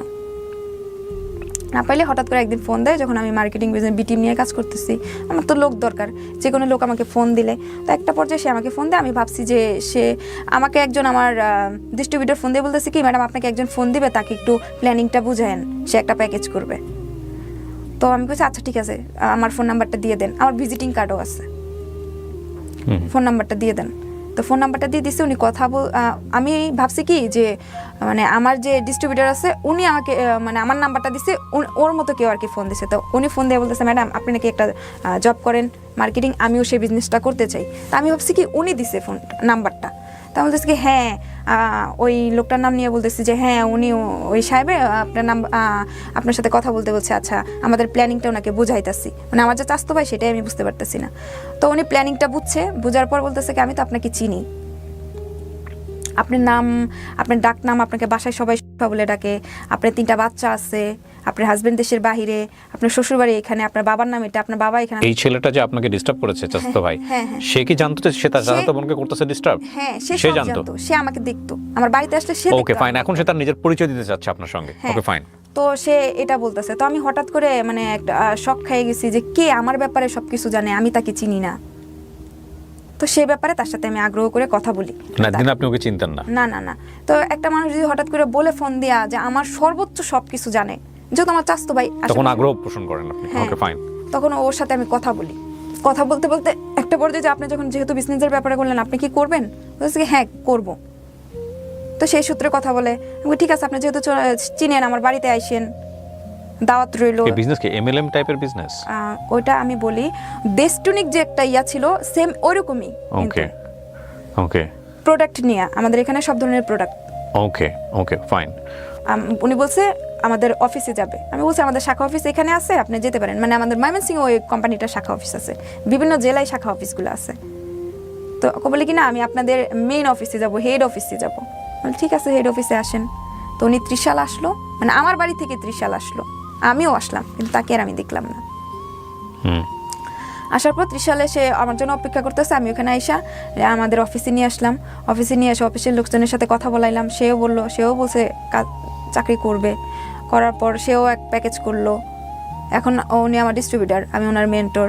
তো এই মুহূর্তে সে তার সাথে আমার ভালো মন্দ কথা হয়, ওনাকে আমি দাওয়াত দিই আমার বাড়িতে আইসেন, এটা সেটা। তো একদিন আমার সেমিনার প্রোগ্রাম ছিল, সেই অবস্থায় আমার সেমিনার প্রোগ্রামটা ছিল, এসে প্রোগ্রাম ছিল ইয়াতে ওই আমাদের ময়মনসিংহে। তো প্রোগ্রাম করতে করতে বিকাল সন্ধ্যার দিক হয়ে গেছে। আমি এখন যদি আমি ঢাকায় যাই অনেক রাত হয়ে যাবে, তো আমার বাবার কাছে থেকে পরের দিন আমি চলে যাব। আমার বাবার কাছে থেকে পরের দিন আমার চলে যাব। তো এই কথা বলার পর সে কি করছে, সেও আমাকে ফোন দিছে আমার বাবার বাড়িতে আসার পর 9টার দিকে আমাকে ফোন দিছে। 9টার দিকে আমার ফোন দেয়া, আমি তখন খাওয়া দাওয়া শেষ করছি। 9টার দিকে আমাকে ফোন দিছে, ফোন দিয়ে বলতেছে ম্যাডাম কোথায় আছেন? বললাম বাড়িতে আছি। আমি আপনি বাড়িতে আছেন, আমার 2টা ফ্রেন্ড আপনার সাথে চাকরি করতে চায়। আমি আচ্ছা ঠিক আছে, চাকরি করতে চাইলে ওদেরকে তো আমি প্ল্যানিং দিতে পারতেছি না কিভাবে কি করতে হয়, বিজনেস কোথা থেকে শুরু করতে হয়। তাই আমি বলি আচ্ছা ঠিক আছে ফোন ধরায় দেন। তো ওদের সাথে ফোন ধরায় দেওয়ার পর অনেকক্ষণ কথা হইলো, ওদেরকে বুঝাইছি কিভাবে কি কি প্যাকেজ নিবে, কি কি প্যাকেজ নিতে পারে, কি কি মানে যে আমাদের প্ল্যানিংটা যেমন আর কি, সেটা আর কি ওনাদেরকে দুজনকে আমি বুঝাইছি। প্রায় ঘন্টাখানিকের মতো কথা হয়। কথা হওয়ার পর আমি শুয়ে পড়ি। শুয়ে যাওয়ার পর গ্রামের বাড়িতে ওয়াশরুম বাইরে হয় আর কি, জি। তখন আমি বাইরে বের হই, আকাশের অবস্থা অনেক খারাপ, জোরে জোরে বিজলি চমকাইতেছে। আমি বলতেছি বৃষ্টিতে অনেক জোরে আসবে, আমি বাথরুম থেকে আসি, পরে দুই না যাইতে পারি। সে আমার বাড়ির সামনে রাস্তা আছে, মেন রাস্তা, মানে বাড়িটা আমাদের এরকম, মেন রাস্তা থেকে আমাদের ঘরের দরজা খুলে সব দেখা যায়। সে তো আমার বাড়ি চিনে, সবকিছু চিনে, আমার ব্যাপারে তো সে সবই জানে। তার বাড়ি আমার বাড়ি একটা বাড়ি মাঝখানে, ভাতের প্লেট নিয়ে ওদের বাড়িতে যেতে পারবো, এতটুকুই কাছাকাছি। কিন্তু আমি চিনতাম না, যেহেতু আমি এখানে থাকি নাই কোনোদিন, তাই চিনা হয় নাই। তো আমি যখন বাথরুমে গেছি, বাথরুম শেষ করে যখন মোবাইলের বাইরে বারান্দার লাইট জ্বালানো, মোবাইলের লাইট নিয়ে যখন আমি উঠি, এই মুহূর্তে ওর ফোন। তো যেহেতু আমাকে ওইখানেও ফোন দিতে পারে 12:15টার দিকে, ঢাকায়ও ফোন দিছে, তো সেই মুহূর্তে তার আমি বলতে পারি না যে এত রাত্রে ফোন কেন দিয়েছেন, কি ব্যাপার এত রাত্রে ফোন দিয়েছেন। আপনি পিছন তাকায় দেখেন, পিছনে তাকায় দেখি ও জোরে জোরে, মানে তখন তো টিপ টিপ বৃষ্টি পড়তেছিল, পরে অনেক জোরে বৃষ্টি শুরু হয়ে গেছে, ও প্রায় আধ ভিজা হয়ে যাইতেছে। বৃষ্টিতে কি ভিজবো? আমি কি ঠিক আছে বারান্দায় এসে দাঁড়ান, মানে ওগুলোকে আমি জিজ্ঞেস করবো, যেহেতু আবার আমার কাছে বেশি শখের বিষয় না, কারণ সে তো আমার সবই জানে, আমার চেনে, তো আমার বাড়ি চেনা তো তার জন্য ব্যাপার না। তারপর আমি একটা কথা জিজ্ঞেস করতে চাইছিলাম যে আপনি আমার বাড়ি কি করে চিনলেন? সে কথাটা বলার সে আমাকে সুযোগ দেয় নাই।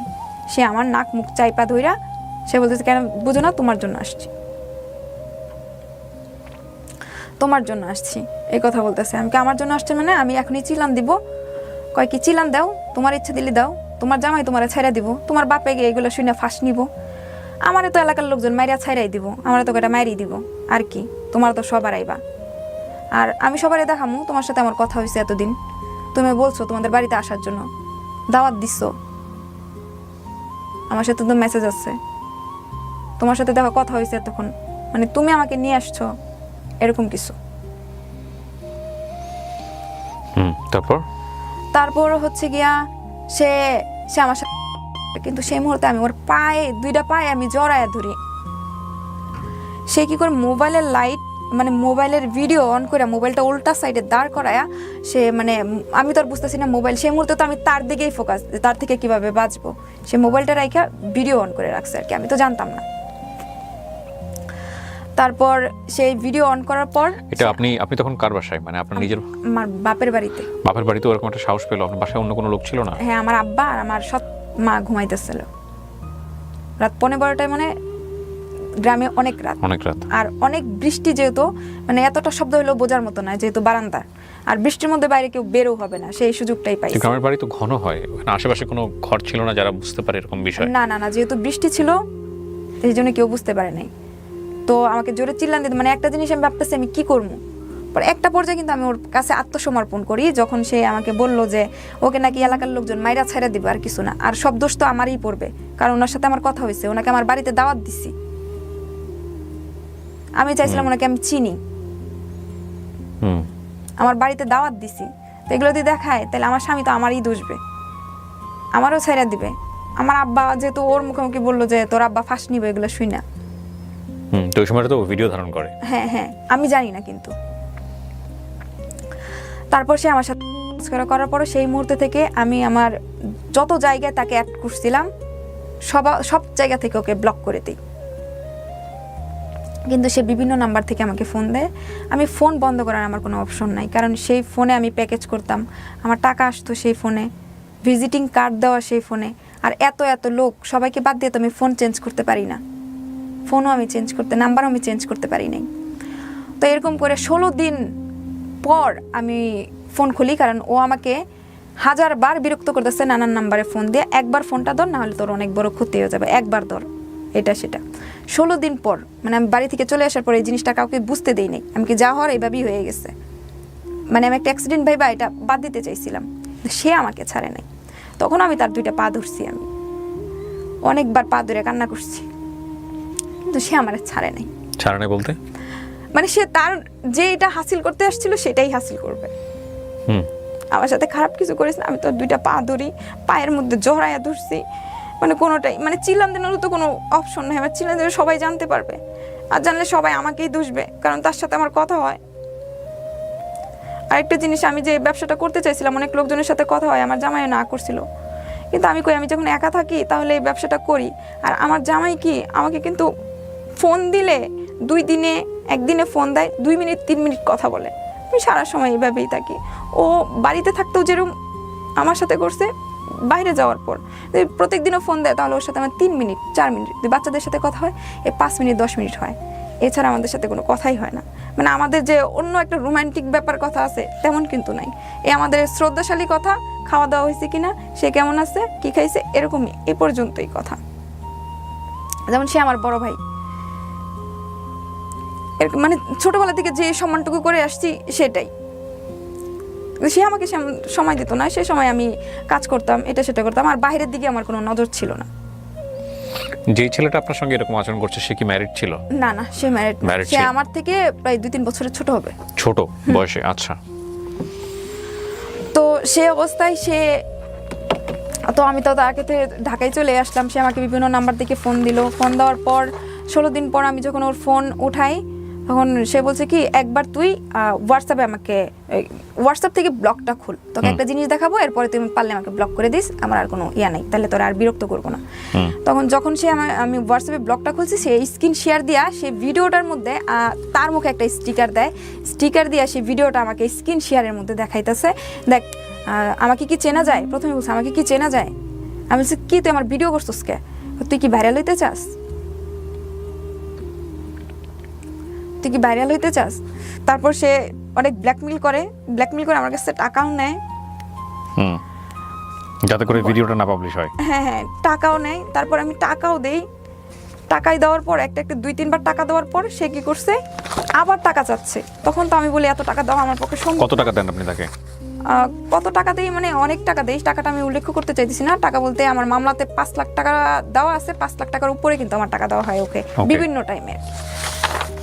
ওকে, তো আপনার সঙ্গে ওনার যে এই ধরনের it's a kind of rape, ওনার কথা অনুসারে যদি আমি বলি, আমাকে এভাবে ব্ল্যাকমেল করতো। তারপরে আমি বলতাম কি, তোর 2টা পা ধরি, আমার 3টা বাচ্চা আছে, আমার 3টা বাচ্চার দিকে তাকায়, আমাকে ছাইড়া দে, আমাকে আর ফোন টোন দিস না, এটা সেটা।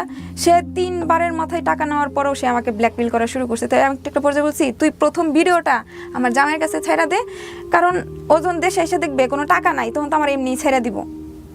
মানে জামাইয়ের পাঠানো টাকাগুলো আপনি ওকে দিয়ে দিতেন? হ্যাঁ, এমনি আমারে ছাইড়া দিব, কি কাম আছে, তুই ওরে আর ভিডিওটা আগে আমার জামাইয়ের কাছে ছাইড়া দে। সে কি করছে, সে আমার জামাইয়ের কাছে ফোন দিছে, ফোন দিয়ে আমার জামাইয়ের সাথে রং নাম্বারে কথা বলতেছে। আমি কিন্তু তখনও তার বাড়ি আমি চিনি না। তখনই ছেলের বাড়ি আপনি চেনেন না? না না, আমি জানতাম যে সে আমার বাড়ির আশেপাশে। আমার হাজবেন্ড আমাকে ফোন দিয়ে বলতেছে, তোদের এলাকার একটা ছেলের মতো আমাকে ফোন দেয়া বলতেছে এটা সেটা, তো কার কাছে আমার নাম্বার দিছিস? আমি কার কাছে তো আমার নাম্বার দিই নাই, আমি তোমার কে ফোন দিছে আমি জানি। আমি ভয় পাইতেছি ভিতর দিয়া, দেখছো তো জামাইয়ের সাথে আমি কথা বলতে পারি, আমি কি তোমার আমি টাকা পয়সা দিয়ে দেবো না, তুমি আমার জামাইয়ের কাছে আবার দিতে পারো ভিডিও। তো একটা পর্যায়ে সে কোনোভাবে নারাজ হইয়া সে আমাকে বলতেছে আমার সাথে তার রিলেশন করতে হবে, সে আমার সাথে প্রেম করবে, সে আমাকে বিয়ে করবে, আমাকে ছাড়া কাউকে বিয়ে করবে না, তোকে যেহেতু আমি নষ্ট করছি আমি তোকে বিয়ে করব। তো সে ঢাকা পর্যন্ত আসে, ওর একটা বন্ধু আছে, আমি যেখানে বাজার করতে যাই সেই বাজারের সামনে দিয়ে ওই বাড়ির সামনে দিয়ে বাজারে যাইতে হয়। তো সেখানে আমাকে আটকায় কথা বলতো যে সে আমার সাথে প্রেম করবে, আমাকে বিয়ে করবে। তখন আমার প্রেমের প্রস্তাব দেয়, আমাকে বিয়ে করবে। কাজী অফিসে টাইনা নিয়ে যায়, আমাকে চল বিয়ে করি তাইলে। ওই যে কাজী অফিস, আমি বলার সাথে সাথে সে আমাকে কাজী অফিসে টাইনা নিয়ে গেছে। তো সেখান থেকে আমি বেরোয় চলে আসছি, আমি বসে গেছি, সেখান থেকে আমার হাতে টান দিছে চল। মানে সেই মুহূর্তে আমি ওইখানেও পাবলিক করতে পারতেছি না, কারণ ওইখানে হচ্ছে আমার যে মামা হয় সে আমার চাচা শ্বশুর, যে আমার খালা হয় সে আমার ফুফি শাশুড়ি। মানে সেখানে বললো সবকিছু উঠে আসবে, সে সব বলবে, আমি সব স্বীকার করবো, পরে তোরকেও আমি মাইনা নিমো। আপনাকে লাভ করতো? হ্যাঁ, পরবর্তীতে সে আমাকে লাভ করতো, এরকম কিছু, মানে আমার সাথে এরকম ভাবে কথা বলতে, মানে সে বেশিরভাগই আমাকে ব্ল্যাকমেল করে আমার সাথে কথা বলছে। মানে আমার সাথে তার সম্পর্ক করতে হবে। পরে আমি একটা বলছি কি যে আমি না তোর সাথে সম্পর্ক করবো না, দরকার পড়লে অন্য একটা ছেলের সাথে সম্পর্ক, তোকে তো আমার একদমই ভালো হয় না। মানে ভালো করেও বুঝাইছি, ওকে খারাপ করেও বুঝাইছি, কিন্তু কোনো পর্যায়ে সে মানতেছিল না। পরে একটা বাজি কি যে আমি ওর প্রেমের সম্পর্কটা আমি অ্যাকসেপ্ট করে ওর বাড়িটা কোথায় সেটা জানতে পারবো হয়তো, আমি এটা ভাবছি যে বাড়িটা কোথায়, ঠিকানাটা পাবো। তো ওর সাথে মানে কথা বলতেছি বলার পর একটা পর্যায়ে তার সাথে কথা বলতে, মানে তার ঠিকানা জানতে গিয়ে আমি তার প্রতি উইক হয়ে পড়ি। ওকে, প্রথম দিকে সম্পর্কটা ব্ল্যাকমেইল থাকলেও পরবর্তীতে আপনি এক পর্যায়ে উইক হয়ে পড়েন। হ্যাঁ, তারপরে মানে একটা পর্যায়ে মানে কি বলবো, ও মানে মনে হয় যে আমার শ্বাসই চলতো ওর জন্য, এরকম হয়ে গেছে। ওকে, আমাকে ওই বিজনেস থেকেও সে আমাকে সরায় দেয়, কারণ ওইখানে যদি সময় দেই ওকে সময় দিতে পারি না। সে ওইখানেও একটা ব্ল্যাকমেইলের কাজ করে, যখন তার সাথে আমার ভালো সম্পর্ক হয়ে যায়, প্রেমের সম্পর্ক হয়ে যায় সত্যি, তখন সে আমার সবকিছু, আমার মোবাইল পাসওয়ার্ড, আমার ব্যাংকের যে অ্যাকাউন্ট নাম্বার, বিকাশ, নগদ, আমার ফেসবুক পাসওয়ার্ড, যত কিছু আছে সব কিছু, যত কলিগ আছে সব কিছুর বিষয়ে সে জানে, সব কিছুই আমার ফোন থেকে সে নিয়ে যায়। আমি সব ওকে বিশ্বাস করে দিয়ে দিই। তারপর সে আমি ওনার মামলার কাগজগুলো দেখছি, এই জন্য আপনাদের একটু কাগজের শব্দ হতে পারে। হ্যাঁ বলেন। তারপর হচ্ছে গিয়া তাকে সব খরচ আমার দিতে হয়। সে আমাকে বলছে যে এখন যদি আমি টাকা দিই তাহলে আর কি পরবর্তীতে সে আমাকে দিবে, আমাকে টাকার মধ্যে মোড়ায় রাখবে, আমার কখনো কষ্ট দিবে না, আমার বাচ্চাদেরও কখনো কষ্ট দিবে না। সবসময় বলতো, সে আমার বাচ্চাদের সাথে সবসময় কথা বলতো। আমি যদি ফোন বন্ধ করে দিতাম রাগে যে তোর সাথে কোনো রিলেশন করবো না, যখনই আমার বাচ্চাদের কথা মনে হতো যে ওদেরকে যদি আমার ছাড়তে হয়, তো সে আমাকে বুঝ দিত কি দেখ তোর বাড়ি আমার বাড়ি পাশাপাশি, ওদেরকে ছাড়া সম্ভব না, আর ওদেরকেও আমি অনেক ভালোবাসি, ওদেরকে ছাড়তে হবে না। তোর মেয়েরা দুজি একবার দুজি বলে যে তোর কাছে থাকবো, আইনও তোর কাছ থেকে নিয়ে যেতে পারবে না, তোর বাচ্চারা দুজি তোর কাছে থাইকা শান্তি পায়, আইনও নিয়ে যেতে পারবে না। আর তোর বাড়ি আমার বাড়ি যেহেতু একসাথে, আমাদের রাখারও কোনো সমস্যা হবে না। কিন্তু এখন তো আমি তো ব্যাচেলার, আমার তো কিছু করতে হবে, আমি যদি ব্যবসা বাণিজ্য কিছু। ও আপনার বাচ্চার সঙ্গে কিভাবে কথা বলতো, কি পরিচয়ে কথা বলতো? মামা পরিচয়ে কথা বলতো। আপনি কথা বলা দিতেন? হ্যাঁ, ফোন দিয়ে কথা বলতো মামা করে। এটা কিন্তু ক্রাইম, মানে আপনি পর্যন্ত তাও হয়তো এক ধরনের, মানে সেই বিষয়টা, এটা কোথা থেকে কথা বলতো, যে বিষয়টা আমি ওর পাটা ধরে মাপ চাইতাম, ফোনে বলতাম এই দেখ আমার 3টা বাচ্চা আছে, আমার বাচ্চাদের সাথে কথা বল, আমার 3টা বাচ্চার মুখের দিকে তাকায় আমাকে ছাইরা দে, তখন থেকে ওর কাছে আর কি পরিচয়, কথা বলতো। তারপর এই কথা বলার পর থেকে সে আমার বাচ্চাদেরকে অনেক আদর করতো। তা আমি একটা পর্যায়ে মজা করে বলতেছি আমার হাজবেন্ড তো দেশের বাড়ি থেকে আসতেছে, ও আসার পর বলছে বাচ্চা নিবে। সে আমাকে বলতেছে এখন যদি তুই বাচ্চা নেস আমি তোর এই 3 বাচ্চার দায়িত্ব নিব, কিন্তু এখন দ্বিতীয়বার যদি আবার কোনো চতুর্থবার যদি আবার কোনো বাচ্চা হয় সেই বাচ্চার দায়িত্ব আমি নিব না, ওকে নিয়ে আমি তোকে নিব না। আমি ওর খাবারের টাকা, মানে ওর যা লাগতো, পরীক্ষার ফিসের টাকা যা লাগতো আমি তাকে সব দিতাম। যেমন আমি ঘরে চাল কিনতে চাইতেছি, এই মুহূর্তে সে ফোন দিছে যে আমি পরীক্ষা দিতে যাবো, আমার পরীক্ষার ফি নেই, আমার লাইফটাই মনে শেষ হয়ে যাইতেছে, আমি চালের টাকাটা দোকানের থেকে ফেরত নিয়ে আমি ওরে টাকা পাঠাইছি, আমি ওষুধ কিনতে যাবো, আমার চিকিৎসার জন্য টাকা নিয়ে আমি ওকে টাকা দিয়ে দিতাম। মানে যা লাগতো, ওর ফ্যামিলিতেও আমার বলতো কি দেখ ফ্যামিলির অবস্থা খুব খারাপ, আমার একটা বাস দিই যে রোজায় ঘরে একটু ইফতার নিব, পানি দিয়ে ইফতার করতেছি। কোথাকার গল্প কোথায় এসে দাঁড়িয়েছে। তো ও এরকম বইলা সে আমার কাছে টাকা নিত, আর ওর কষ্ট আমার সহ্য হইতো না, যে মানে ওর যে না খাইতে পারতো। আমি একটা জিনিস বুঝতে পারছি যে আপনি তাকে আপনি যেহেতু জীবনে কোনোদিন কাউকে ভালোবাসেননি, ভালোবাসার ব্যাপারটা একটা ভুল রাস্তাতে হলেও আপনি অনুভব করা শুরু করেছেন। আমি এটা বড় করতে চাই না যে আপনি তাকে কতটা ভালোবাসতেন, আমি বরং এটা জানতে চাই যে আপনার হাজব্যান্ড যিনি, তিনি জানলেন কিভাবে? সে আমার কাছ থেকে টাকা নিয়ে নিয়ে অন্য মেয়ের সাথে সম্পর্ক করে। অন্য মেয়ের সাথে সম্পর্ক করে। আমি আমাদের বাড়িতে যাই ঈদের ছুটিতে, বাড়িতে যাওয়ার পর সে কি করছে, ওদের বাড়িতে আমার খবর নিচ্ছে, মানে আমার সাথে করবে। টাকাও চাইছে সে আমার কাছ থেকে, টাকা অনেকগুলো টাকা চাইছে, একটা ব্যবসা করবে। এর আগে তো ব্যবসার জন্য টাকা দিছে, আরো টাকা শর্ট পড়ছে, দিতে হবে। তা আমি 30,000 টাকার মতো নিয়ে গেছি সাথে করে। তো বলছে যে আমাদের বাড়িতে খেয়ে যায়, রাত্রেবেলা আসছি, আমার সৎমা কি রান্না করছে আমার ভালো লাগতেছে না, ওকে বলতেছি। তো বলতেছি কি যে আচ্ছা ঠিক আছে তাহলে আমাদের বাড়িতে চলে, আম্মা এটা রান্না করছে। আর একটা বিষয়, ওর আম্মা কিন্তু সবই জানতো, ওই ছেলেটার আম্মা সবই জানতো। আমাকে ফোনে দিয়ে কথা বলেছে, দেখতো তো সাহস আছে কিনা, তোমার আম্মারে বল আমি আপনার ছেলের বউ। হ্যাঁ আমি ফোনে কথা বলছি। ওকেও জিজ্ঞেস করতাম, ও বলতো কি হ্যাঁ আমার আম্মা সবই জানে, ও যখন ঢাকায় আমার কাছে আসতো তখনই জানতো। তো আমি খাবার রান্না করে ওর বাড়িতে। আপনার পরিকল্পনা কি ছিল? পরিকল্পনা ছিল ও যেভাবে বলছে আমার বাচ্চাদেরকে নিয়ে চলে আসবো, ও আর আমি একসাথে সংসার করব। আপনার হাজবেন্ডকে আপনি ডিভোর্স দিয়ে দিবেন, বাচ্চাকে নিয়ে ওর সাথে সংসার করবেন। আর ও আমার হাজবেন্ডকে বিয়ে, অন্য একটা ভালো মেয়ে দেখে বিয়ে করাবে, ও নিজেই বলছে। ওকে, এরকম কিছু বলছে। আপনার হাজবেন্ড জানলো কিভাবে এই জায়গাটায় আসেন? তাও আমি বাড়িতে এটা জানা বিষয়, টুডে টুমরো জানতোই। তারপর আমি যখন এখানে চলে আসি, ও যখন ওদের বাড়িতে নিয়ে যায় আমাকে দাওয়াত খাওয়ানোর জন্য, সে তার ঘরে আমাকে নিয়ে যায়, যেহেতু আমি তার সাথে সম্পর্ক। আমার এগুলো জানার দরকার নাই তো, আপনি আপনার হাজবেন্ডের জায়গাটায় আসেন। মানে একটা দরবারের মধ্যে, সালিশের মধ্যে। সালিশটা হয় কিভাবে, কেন হয়? সালিশটা হয় হচ্ছে সেদিন রাতের বেলায় আর কি ঝামেলাটা হয়, ওর সাথে আমার সাথে হয়। জোর করে নিয়ে যায় তার ঘরের এই যে মেন সুইচ বন্ধ করে, তো ওর বাড়ি আবার মেন রাস্তার সাথেই, সেখান থেকে আমি নিয়ে ওর ঘরে নিয়ে যায়। ওর মা আবার ঘরে অসুস্থ শুয়ে আছে, প্রেশার উঠছে, শুয়ে আছে। শুয়ে থাকার পর সে তার ঘরে আমাকে নিয়ে যায়। সে তার সাথে আমার না এরকম কিছু হবে না, যা হবে বিয়ের পরে হবে, সেটা বলে কি না কিছুই না, এতদিন তোরে দিয়ে ছাড়ি, আমি যদি তোকে ছাইরা দিতাম তাহলে তো তখনই ছেড়ে দিতাম, তোর মায়ের লাত্তি গুতা খাইয়া কি আমি এই পর্যন্ত আসি। এই কথাগুলো সে আমাকে বলতেছে। পরে যখন টাকার বিষয়ে, টাকা কত আনছি, তখন বলছে এত। তোর সাথে আমার ঝগড়া হয়ে যায়। সেই ঝগড়া শুনে ওর মায় আসে বাসায়। ওর মা তো সবকিছু জানতোই। আসার পর যখন আমি ওকে ধরতে নেই, যে মানে পর্যায়ে একটু খারাপ অবস্থায় চলে যায়, তখন ওর মা আমাকে জোর করে আটকে রাখে, ওর বাসা থেকে চলে যায়, মানে ওদের বাড়ি থেকে চলে যায়। আমি বলছি ওর সাথে আমার কথা আছে, ওকে ফোন দিয়ে তাড়াতাড়ি আনেন। তুমি যাও, তুমি যাও, তুমি যাও, বাসায় যাও, মানে আমাদের বাড়ির রাস্তার দিকে আমার মাথাটাতে হাত দিয়া পাঠাই দিতেছে যে তুমি তোমাদের বাড়িতে যাও, আমি ওকে ফোন দেবো তোমার ফোন দেওয়ার জন্য।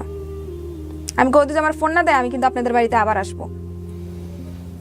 তখন আমি 12টা পর্যন্ত অপেক্ষা করছি। অপেক্ষা করার পর দেখি যে ও আমাকে ফোন দিতেছে না, আমাকে ব্ল্যাকলিস্ট করে রাখছে। তখন আমি ওর বাড়িতে গিয়ে উঠি সেদিন রাত্রি। ওর বাড়িতে গিয়ে আবার রাস্তার মধ্যে ওর আম্মা যে আমার মাথায় হাত দিয়ে আমাকে বুঝাই দিতেছে যে ওর বিচার করবো, এটা করবো, সেটা করবো। আমি আবার বলতেছি আপনার ছেলেকে আমাকে বিয়ে করতেই হবে, এখন আর আমি আর সময় নিব না, এখন আমাকে বিয়ে করতেই হবে। তখন আমাদের যে চেয়ারম্যান রাস্তা দিয়ে যাইতেছিল, তো উনি আবার বিষয়টা শুনতে পারছে। ওর আম্মা যে আমাকে বুঝাই দিতেছে, ওর আম্মা যে বলতেছে ওই আসলে ওর বিচার করবো। ও ওখানকার চেয়ারম্যান শুনে ফেলছে, লোকাল চেয়ারম্যান। হ্যাঁ, চেয়ারম্যান শুনে ফেলছে। শুনে ফেলার পর আমি বাসায় চলে আসছি। ও আমাকে ফোন দেয় নাই। ফোন না দেওয়ার পর আমি আবার ওর বাড়িতে গেছি। বাড়িতে যাওয়ার পর ওরা আমাকে বোঝানোর, মানে আমি ওদের কাছে কথা বলতে গেছিলাম কেন সে আমার সাথে এটা করলো। তখন তারা কি করছে, লাঠি নিছে আমাকে মারার জন্য। কে এটা? মানে ওই ছেলেটার ভাই। তারা মোটামুটি সবাই জানতো যে আমার কাছ থেকে টাকা পয়সা আনতো, কারণ ছেলে তো কোনো কাজ কর্ম কিছুই করতো না। এত তো টাকা সে পাইতো কই, গরু কিনতেছে, এটা করতেছে, ওইটা করতেছে। তারপর তার ভাই আমাকে লাঠি নিছে মারার জন্য। তো ওরা যখন আমার মাইরা ফালাই দিবে, তা ওদের কাছে এরকম লোক আছে, মানে ওদের গোষ্ঠীর মধ্যে এরকম লোক আছে যে ওরা মানুষে মাইরা ফালায়, কোনো খোঁজ খবর পায় না, এটা সেটা আমাকে ভয় দেখাইতেছে। ধরো মাইরা ফালাই দিলে তোর কেউ খোঁজ নিতে আইবো না। তখন আমি পুলিশে খবর দিই। আপনি দেন? হ্যাঁ, আমি দিই। আপনি বুঝতে পারতেছিলেন যে আপনি কি করতেছেন? হ্যাঁ। আপনার হাজবেন্ড জানতো তখন আপনাদের এই বিষয়গুলো, না তখনও জানে না? না, তখনও জানে না। তখন সে কি করছে যে ওই ওর ভাই যখন আমাকে মারতে নিছে, তখন আমি পুলিশে খবর দিই যে আমার কাছ থেকে টাকা নিচ্ছে, আমার উপরে এই সমস্যা করছে। তাই এক পর্যায়ে পুলিশ আসার কারণে সবাই জানতে পারে বিষয়টা। তখন জানাজানি হয়ে যায়। হ্যাঁ, হ্যাঁ, যে আপনার কাছ থেকে কেন টাকা নিল, অবৈধ সম্পর্ক বা এই বিষয়গুলো। হ্যাঁ, হ্যাঁ, তখনই বিষয়টা জানাজানি হয়ে যায়। হয়ে যাওয়ার পর আমি লোকজন এসে শুনে যেন ওর সাথে আমার কল রেকর্ড ছিল, অনেক বিভিন্ন সময় টাকা পয়সা চাইতো, এগুলো কিন্তু কল রেকর্ড আছে, অনেক মেসেজে আছে, বেশিরভাগই ওর সাথে কথা হইতো টাকার বিষয়ে। সেই একটা পর্যায়ে এই নাই সেই নাই এটা সেটা সব অজুহাতেই দিয়ে আমার কাছে টাকা, আমি কিন্তু তাকে অন্ধের মতো বিশ্বাস করছি। একটা জিনিস চিন্তা করে দেখেন, এখানে অনেকগুলো ব্যাপার আছে। একটা হচ্ছে জাস্ট আধা ঘন্টা আগ পিস, আধা ঘন্টা আগেও কিন্তু যদিও সম্পর্কটা অবৈধ এবং অনৈতিক, কিন্তু একটা পিসফুল কন্ডিশনে ছিল। আধা ঘন্টা পরে সম্পর্কটা কোথায় গেছে, কত ভয়ঙ্কর ডিজাস্টার। আচ্ছা, তারপর ওই ওখানে কিছু লোকজন জড়ো হয়, তখন পুলিশ বলতেছে যে চলো আমাদের সাথে থানায় অভিযোগ করো, পরে আমরা দেখতেছি। পরে আমি আমার আব্বারে বলতেছি, আব্বা আমার সাথে একটু আইবা, আমি থানায় যাবো, রাত হয়ে গেছে যেহেতু এতটা। পরে আমাদের এলাকায় কিছু লোকজন মাতবরা বলতেছে যে আমরা তো এলাকার লোকজন আছি, তুমি এলাকার লোকজনকে বলো, আমরা নিয়ে বসি, ব্যাপারটা দেখি এখানে সমাধান করা যায় কি না। তখন আর কি আমরা পরে তুমি যাইও মামলা করতে। তাই এখন এলাকার লোকজনের কথা তো শুনতে হয়। তো এলাকায় পরে একটা দরবার বসে, সালিশি বসার পরে অনেক লোকজন আসে, তখন সব জানতে পারি, সব কিছু খুলে বলি ওর সাথে কীভাবে আমার সম্পর্ক, কীভাবে সে আমার জীবনে আসছে, বা ওকে যাইতে অনেকবার বলছি, সে কোনোভাবেই যাবে না। সে মানে আমি ফোন বন্ধ করে দিলে সে মরার মতো হয়ে যায়। তখন ও কি করতেছিল সালিশের মধ্যে সে দাঁড়ায় আছে, আমি বসে আছি। তো সে এত কিছু বলার পর সে বলছে কি আমি ওকে চিনিই না। আমি যে সালিশের মধ্যে প্রমাণ দিলাম, ওর সাথে আমার ভিডিও কল আছে, আমি স্ক্রিন শেয়ার করে রাখছি। ওর সাথে আমার ভিডিও কল, মেসেজ, কল রেকর্ডের মধ্যে টাকা পয়সা নিছে, সব কিছু আছে। সব কিছু দেখানোর পরও সে আমাকে বলছে কি যে সে আমাকে চিনে না। কিন্তু এলাকার লোকজন কিছুই বলে নাই, কারণ ওই এলাকায় তাদের যে একটা ভাব আছে, প্রভাব আছে, মনে করেন যে ওরা আপনাকে বলে নাই কিছু। এখন কথা হলো যে আপনার বাড়ির দিককার প্রতিক্রিয়া কি, আপনার বাবা কি করতেছিল? আমার বাবাও সে দরবারের থেকে উঠা চলে গেছে, আর সে দরবারে খবর পায় আমার শ্বশুর শাশুড়ির লোক সবাই আসছে। আসার পরে ওরা এগুলো ভিডিও করে আমার জামাইরে দিছে। কিন্তু সেই দরবারে আমার ভাবছে কি আমার জামাই তেমন কিছু হয় নাই, আর কোনোদিন তো এরকম বিষয় শুনে নাই আমার ব্যাপারে। হ্যাঁ, তো বলতেছি ওদের যে বাচ্চাদের দেখে ভাবছে সাধারণ কিছু, ওর বাচ্চাদের দেখে যদি থাকতে পারে তাহলে থাকুক। কিন্তু আমার শ্বশুরে ভিডিও করে যখন ওনাকে বলছে যে আমরা ভিডিও করছি, ব্যাপারটা শুনে যা, তখন আমি দরবারে আমি বলছি যে আচ্ছা ঠিক আছে, আমি ওইখানে যাবো না, আমার ওই জামাইয়ের ঘরে আমি যাবো না, এই কথা আমি দরবারে বলছি। ও এটা ভিডিও করছে? হ্যাঁ, আমি যাবো না। কেন বলছি? কারণ সেখানে আমার শ্বশুর শাশুড়ি আছে। এখন যদি আমি ওখানে বলি আমি যাবো, তারা কি করবো? আমার ইজ্জতের বিনিময়ে কয়েকটা টাকা দিয়ে আমার সেখান থেকে বিদায় করে দিবে। আর ওইখানে যাওয়ার পরে যখন আমার স্বামী জানতে পারবে, তো ওইখান থেকেও আমাকে তারাই দিবে। যেহেতু এটা ভিডিও করা হয়ে গেছে, আমার শ্বশুর শাশুড়ি ওরা ভিডিও করছে, যখন সব জানতে পারবে তখন তো আমাকে এমনিই ছেড়ে দিবে। তারপর সালিশি কমলো, আমি মামলা করতে যাবো। তারপর আমি মামলা করতে যাই নাই। দরবার থেকে বলছে ও তো তোমাকে চিনেই না, বলছে দরবারের লোকজন বলছে তুই ওকে বিয়ে কর। ওকে তো আমি চিনি না, কিসের বিয়ে করবো? ও এটা বলে দরবার থেকে চলে আসছে, কিন্তু দরবারের লোকজন কিছুই বলে নাই। আর আপনার হাজবেন্ড কি হলো? আর আমার হাজব্যান্ড পরে আমার হাজব্যান্ডের সাথে আমি ফোন দিয়ে যোগাযোগ করতে চাই। যোগাযোগ করার পর সে আমাকে নানানভাবে বকাবকি করে। আচ্ছা ঠিক আছে, আমি অন্যায় করছি, বকাবকি, সে তো সব ভিডিওই শুনছে, বিভিন্নভাবে আমাকে গালিগালাজ করে, এটা সেটা এরকমই চলতেছে। চলে যাওয়ার পর সেই ছেলে কি করছে, আমার হাজব্যান্ডকে ফোন দিয়ে বকায়। তখন আমার হাজব্যান্ড আরও আগে আমাকে বকে, তুই যদি আমার ডিভোর্স না দেস তাহলে আমি তোরে মামলা দিব, তোর বাপের শুদ্ধ মামলা দিব, আমার কাছ থেকে এত টাকা নিয়ে চলে আসছিস। আর যেহেতু আমি এখানেও একটা মামলা করে ফেলছি যে আমার এত টাকা নষ্ট করছে, তো এটা তো প্রমাণিত যে আমি ওর কাছ থেকে টাকা নিয়ে আসছি। কিসের মামলা করছেন? ধর্ষণ মামলা।